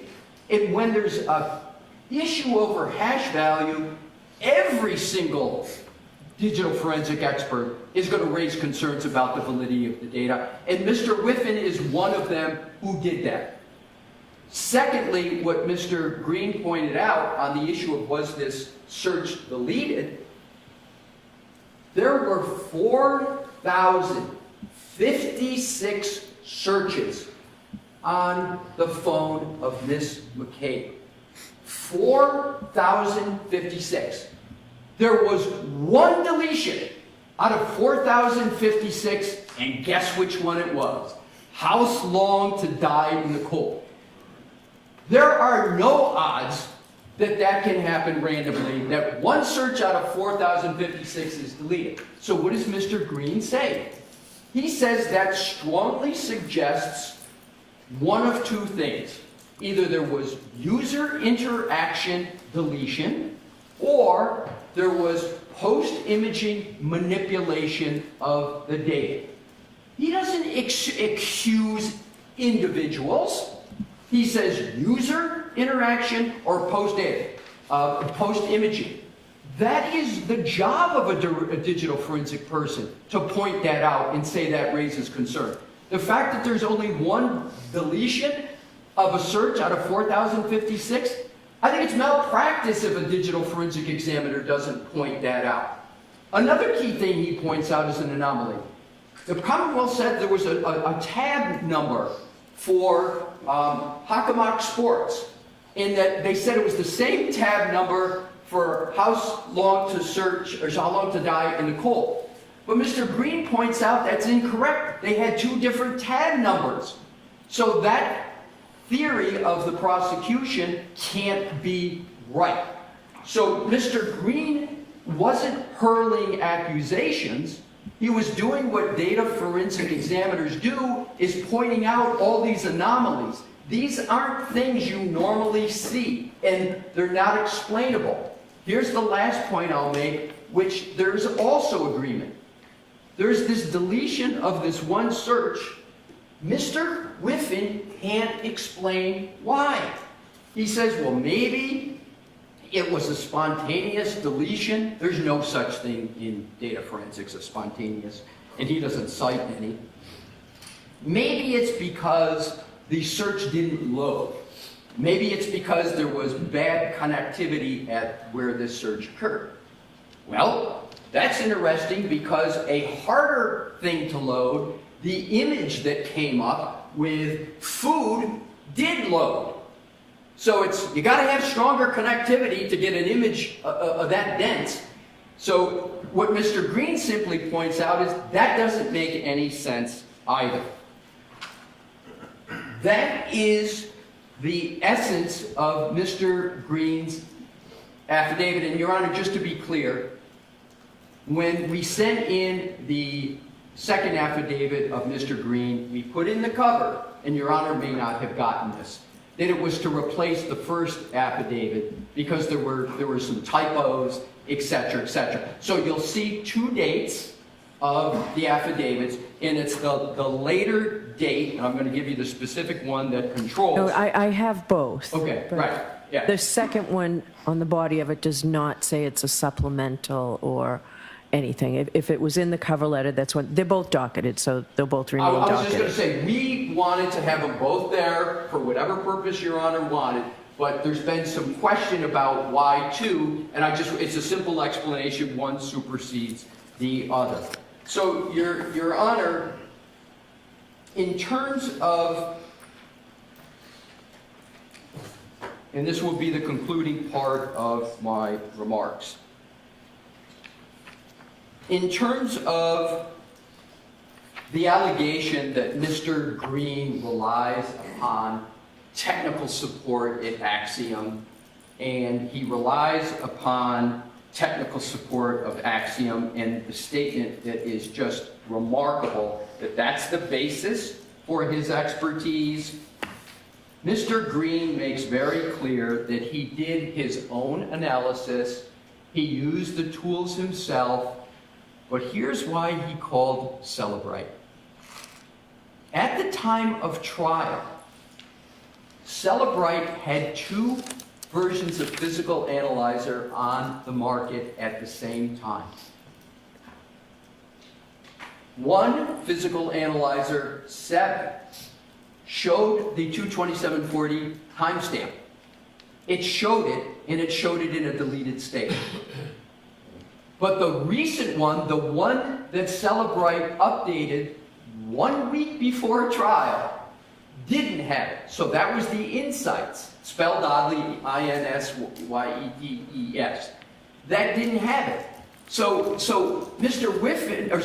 Green did what any good digital forensic person would do. He called up support and said, well, what's going on here? You got one that shows it, you got one that doesn't.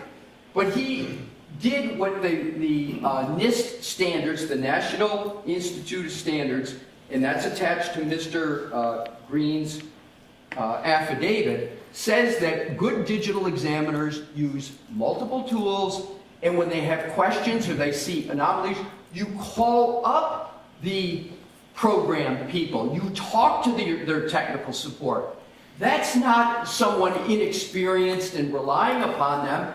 That is the proper methodology. So Mr. Green did that to corroborate and get explanation for what he found.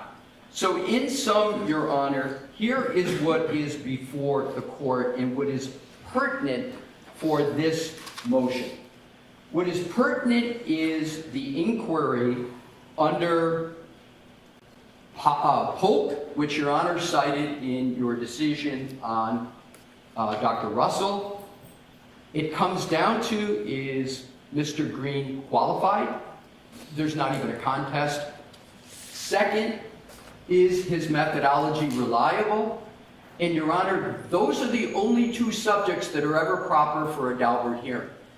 Why would we have what will be a very long hearing? Now Mr. Brennan suggests bringing in Mr. Whiffen. I've never heard of that happening in a Daubert hearing, where one party challenges the witness of the other, and then says, and oh, by the way, I want to bring in my witness. to show, that never happens in Delbert. It's the person who... I wouldn't say never. Well, let me take that back. Good point, I won't say never. It is so unusual to have that happen under these circumstances. And this is the key, Your Honor. Why would we have a hearing about whether his methodology is proper and reliable if all of the witnesses agree what the methodology is? So, Your Honor, in conclusion, I would urge the court to deny the motion of the Commonwealth to exclude Mr. Green on one of 6 data forensic issues. He's going to be testifying, obviously, at this trial. And I would urge Your Honor to not have the evidentiary hearing because Your Honor has before you everything Your Honor needs to perform the gatekeeping function. And again, it's almost all undisputed with exception of one thing, and that's the opinions of the expert, which is never proper. I will respectfully state that never is appropriate for a Daubert hearing. Thank you, Your Honor. Okay. Any follow-up, Mr. Brennan? I do.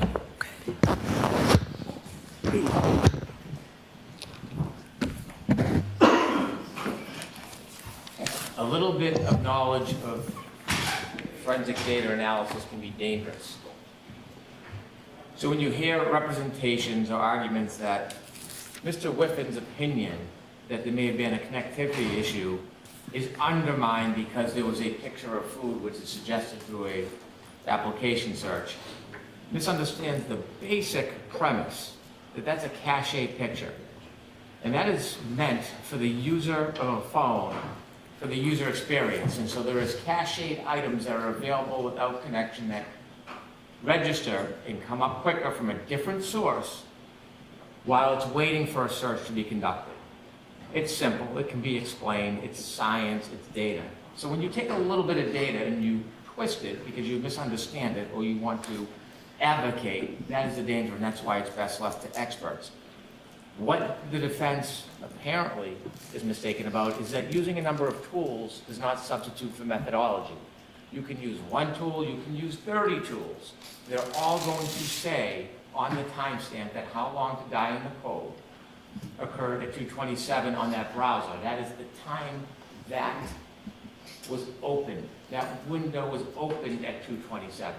But you can't just look at 8 different tools that are all going to say the timestamp is the same. You have to look into the data and into the databases, knowledge C, the history, and you have to determine what artifacts exist to show that occurred at that time. And when you do that in this process, it is clear that 2:27 search happened after 6 a.m. in the morning. And so that's what Mr. Green doesn't do. He doesn't engage in methodology at all. There's an agreed methodology. He doesn't use it. The defense points to Ms. Hyde's report, how it's narrow. It's narrow because it's an addition to her 2023 report. Mr. Green has not written a report. He has not provided data. He has not provided that he has used methodology. He has not engaged in the process of studying the data. He made a couple of phone calls. And so you can't simply look at the timestamp and then give a reckless opinion not based on the methodology. We still haven't seen a report from Mr. Green. There is none. Because if he actually does the testing and takes a phone and tested his hypothesis, he would dispel his own hypothesis. And if he doesn't do that, we'll do that for him. There is no hashtag concern. And when the defense raises issues, postures, ideas, we never hear what the problem is. What is the hashtag guy? Who manipulated it? And that is the MO. Blame anybody, don't articulate who. Be like a ghost, evasive as possible, and then when it gets knocked down, just posit a new theory. The government offers to bring in Jessica Hyde next week or Ian Whiffen at another time. Is it common? No, it's not. It's because the government has no fear of a hearing to help educate the court on the data science that is at play here. And so while we don't need to we have no reluctance to, so there is a real accuracy on the fallacies that Mr. Green promotes in this case. And so we're happy to do it. We welcome it. Okay. Did you want to say anything very briefly, Mr. Alessi? In 60 seconds or less, Your Okay. Honor. Thank you for the opportunity. The Commonwealth said a little knowledge is dangerous. I don't know what a hashtag is. I've never heard of what was just said as a hashtag. It's a hash value, and it's a very important concept to get right. With regard to the whole premise and point of my argument, Your Honor, that this is a difference of opinions, it was just made by the Commonwealth foreman. What was said, it's alleged that Mr. Green has reckless opinions. My point exactly, take away the reckless. They're going after his opinions, and it's been stated now by the Commonwealth itself. It's the opinions, and those are not proper for a Daubert hearing. Thank you, Your Honor. All right. Well, There are 4 exhibits that have been marked. thank you. So it sounds a lot like it may just be a disagreement in opinions, but for the Commonwealth, I will look more closely at your methodology arguments that were made today. If I decide that we need a hearing, an evidentiary hearing, and that I cannot decide this motion based on everything before me, I will let you know no later than Monday. Okay?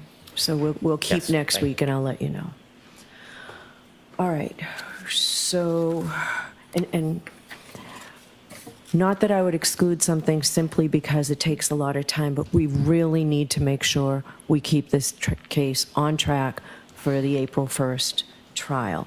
So I have a question for the Commonwealth on where we stand in discovery, and then we're going to talk a little bit about the motion to recover expert-related expenses.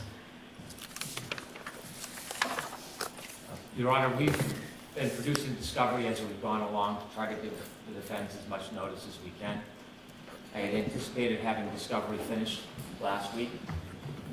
We've sent over most of our discovery last night, or it's in the process of being turned over. There is one further report. We've retained Dr. Wolf as a neurologist. I'm waiting for his report. He is away. And so my expectation is I can have that report by Wednesday. Okay? Further, there was a witness interview earlier in the week. I'll have that report as well. My Rule 14 commitments are ongoing. They are involved. Enormous amount of time over the months has been spent trying to satisfy that I can account for all the discovery and make sure the defense gets everything that I can as soon as I learn about it. We'll continue to investigate this case all the way to trial, but our discovery should be completed by Wednesday. Okay. Does that include the analysis of the data from the Lexus? That has all been turned over, or we're sending it over on link. There's something like 8 gigabytes on my expert, so it takes a long time to download. It was all sent to us yesterday. That's all included. All right, The so, analysis is done. The accident reconstruction is done. Mr. Crosby, with expertise in bites and dog bites, his reports are in. Ms. Hyde and Mr. Whiffen have further reports that have been provided. Ms. Hyde has one more that's outstanding. We may have it. I expected it last night. I have not reviewed. And I think that accounts for all of our experts. We've been through the entire amount of discovery that was produced prior. It has all been Bates numbered. It hadn't been before, and it's marked as previously provided. I've made a very, very thorough accounting analysis with help of all of the information that isn't in those Bates numbers, and provided everything that I've come across as soon as I come across it. all right. Continue to look through all of our materials. There was an issue regarding a phone that we hired a third party to look through the phone and produce all Rule 14 discovery. I mentioned that my position was that it was a very broad view that the assessor should look at. I was uncomfortable reporting to the court that the phone had been reviewed by somebody else, so I did it myself. And so I've gone through the entire phone, every email, every page, thousands, and I've provided not only Rule 14, but broader discovery pursuant to a protective order this morning to the defense, so they have anything that, from my perspective, from my experience, could be remotely important or interesting to them. Also, I've gone through, well beyond my obligation, emails of members of the District Attorney's Office, and that continues, and I have another production as well. I wouldn't call it Rule 14 because it's not necessarily statements of witnesses, but again, I've taken a very, very liberal and broad view of what I would potentially want if I was defending a case. And I've provided that again under seal today. All right. And so we do not have an official discovery order, but I would like the defense to have their discovery to me 30 days after I complete mine, which will be next week. Okay. We filed, but I did not see on the docket, or we sent in, we did not file a motion for clarification, and Your Honor did not mention that. That's an important notice that we had sent in because I am greatly respecting the April 1st trial date, and there's work to be done. And so I would like to address that motion to clarify when appropriate with the court. Okay. All right, I'll need some time to review this, obviously. Yes, Your Honor. Okay. All right. That's great. So the Commonwealth expects to be ready for trial April 1st? Yes, we do. Okay. All right. So now let's just take a look at a preview, if you will, of the defendant's motion to recover expert-related expenses from the Commonwealth. Okay. I see there's a written opposition that I just received. We're not going to hear this motion today because I didn't have the opposition, but one of the things that I'm hoping you can tell me before we hear this, since all right, there are a couple of things. Let me just, in this motion, there's a footnote that references, so this motion from the Commonwealth was filed, from the defendant, was filed on January 23rd. So more than a week ago, and the motion, I believe, is a footnote that highlights a pending motion to dismiss. I need that motion to dismiss. We need to get this moving.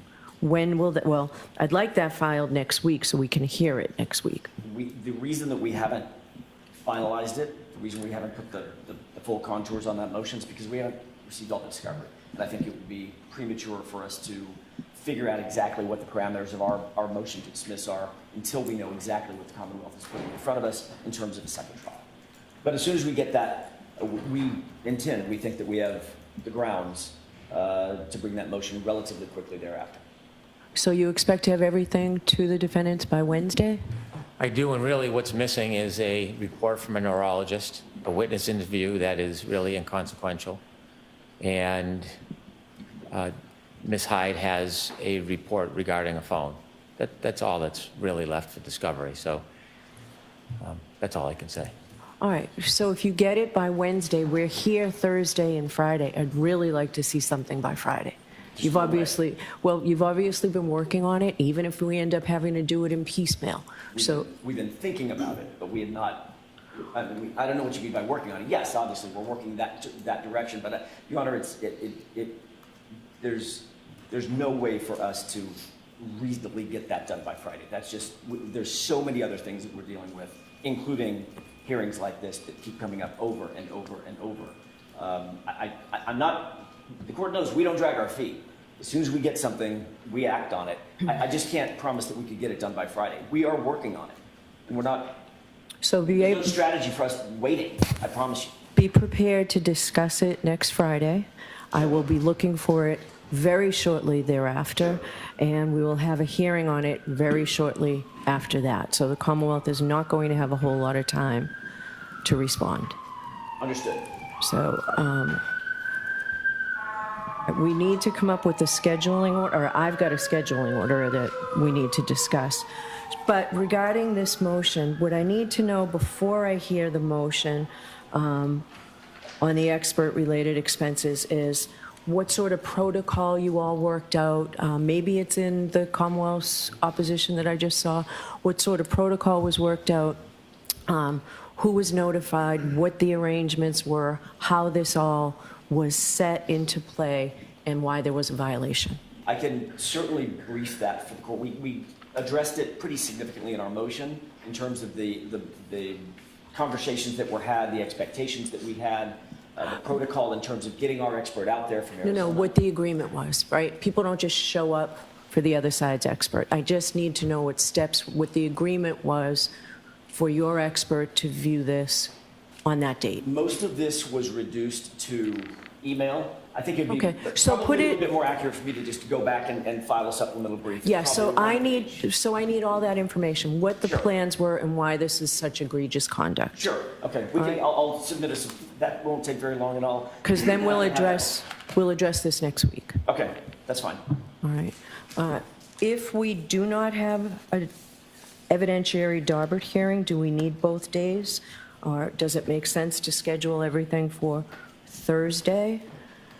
What's the Commonwealth's position on that? It depends on whether there's going to be any conversation about a motion to dismiss. Absent that, I don't think there are a lot of matters before the court. The motion for clarification should take probably less than 20 minutes. Okay. And the motion for fees is a very simple discussion. So I don't think there's any way we'd need 2 days unless there is actually an evidentiary hearing, and then it'll take some time. Okay. What do you say, Mr. Jackson? You're nodding? I agree. I think if there's an evidentiary hearing, it's going to take multiple days. If there's not, I think we can pack everything into Thursday. All right, because I don't want to waste everybody's time. I want us to get this case moving. Of course. So you will then file that motion to dismiss the following Monday or Tuesday, and we need to set it up for a hearing, if you are indeed filing a motion to I'm sorry. dismiss. The motion to dismiss on which Monday or Tuesday? After we meet next week. Following week. Yes. I just want to get a scheduling order going, so I need some of these dates, because we're going to need to schedule a hearing on that. I do not anticipate an evidentiary hearing on that, but I expect it will take time. All right, so the Commonwealth will have all of its discovery to you, it expects, by Wednesday, the 5th. That's correct. Okay. We'll be back here at the end of next week. After you have that discovery, I can give you until February 11th, the following Tuesday, to file a motion to dismiss.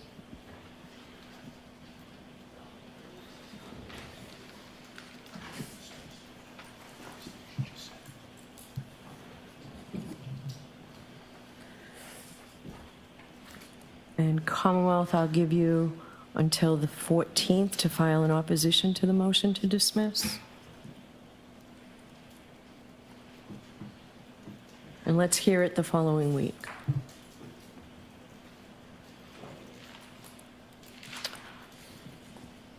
We're also going to have to, does the defense anticipate any evidentiary motions?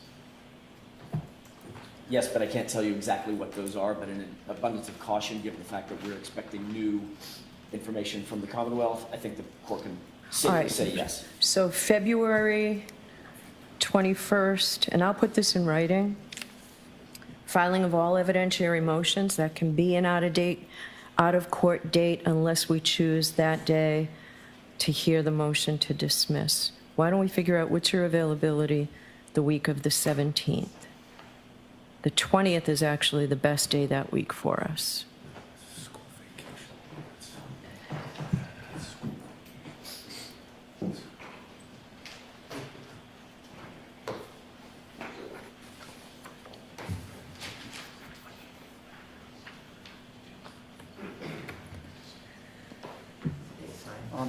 Your Honor, that week is school vacation week.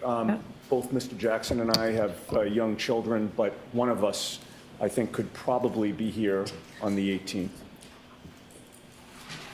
On the 18th? Right. Yes, Your Honor. Okay.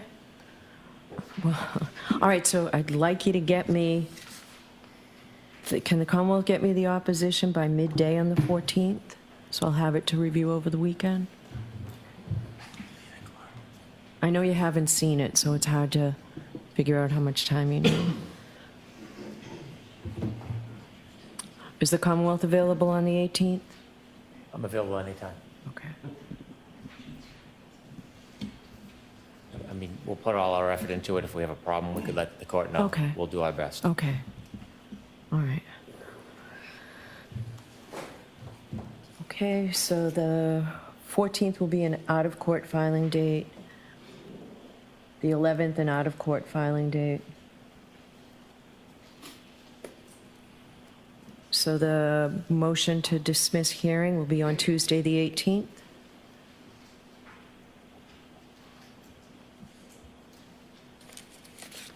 Filing of all evidentiary motions will be the 21st.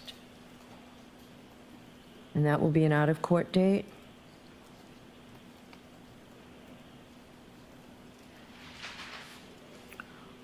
We will do the hearing on all evidentiary motions March 4th and/or 5th.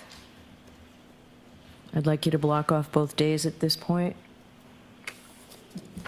And if we don't need them, we'll try and, I don't want everybody coming in for just one motion. I know how much work you all have to do to get ready for trial. There's a lot of work I need to do to get ready for trial, but I'd like you to block off those 2 days because we can't have motions to suppress going on and on past that date. I'm going to need some time to review them and write them, so. All right. Can you all come back in on March 7th? You'll file all motions in limine. We'll have a final trial conference. And then we'll have to set up a date for what I anticipate will be at least a day, maybe 2, because it was last time on motions in limine. All right, so March 7th will be an in-court date.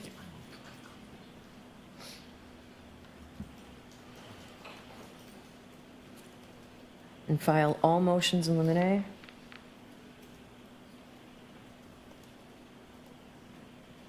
And at that time, I want you to tell me how long you expect your motions in limine to take. Your Honor, do you want those filed by the 7th? All motions in limine filed by that hearing date, the 7th? Yes. And we will hear all the motions in limine on the 18th, which only gives me 2 weeks to decide them.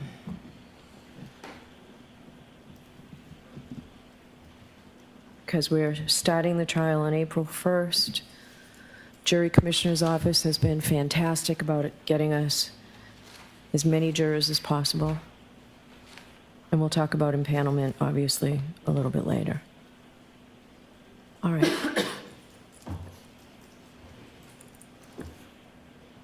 All right. Anything else we need to discuss today? Not on behalf of Ms. Reed, thank you. No, thank you. Okay. All right. Thank you all.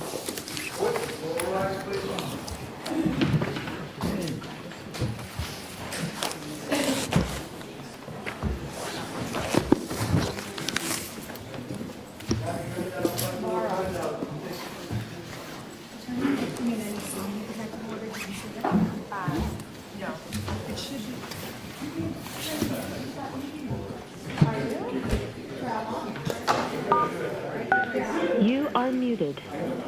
Goodbye.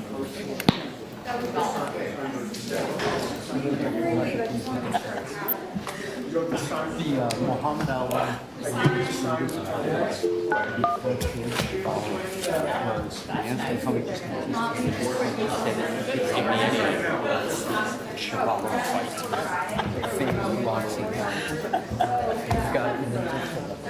that was Ali, isn't it? Muhammad Ali about the George Chuvalo fight. He's a great fighter from Canada, but got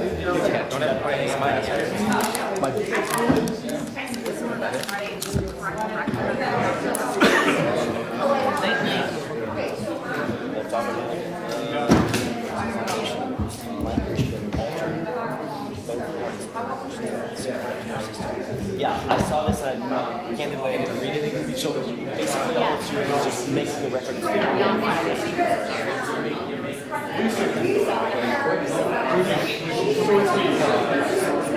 This is the best we can do.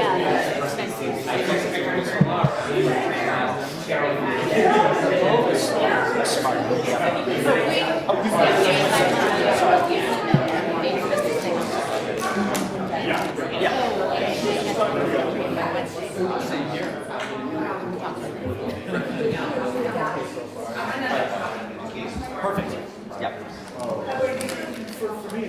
So you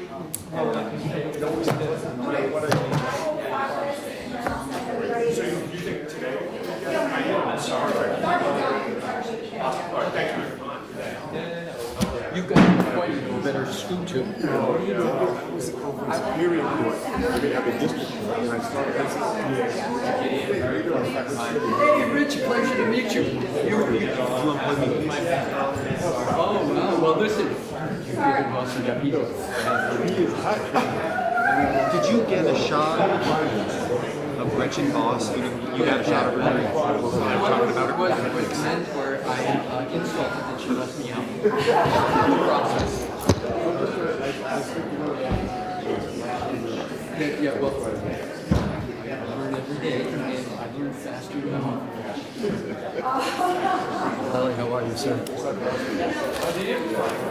all right, let me get myself some time.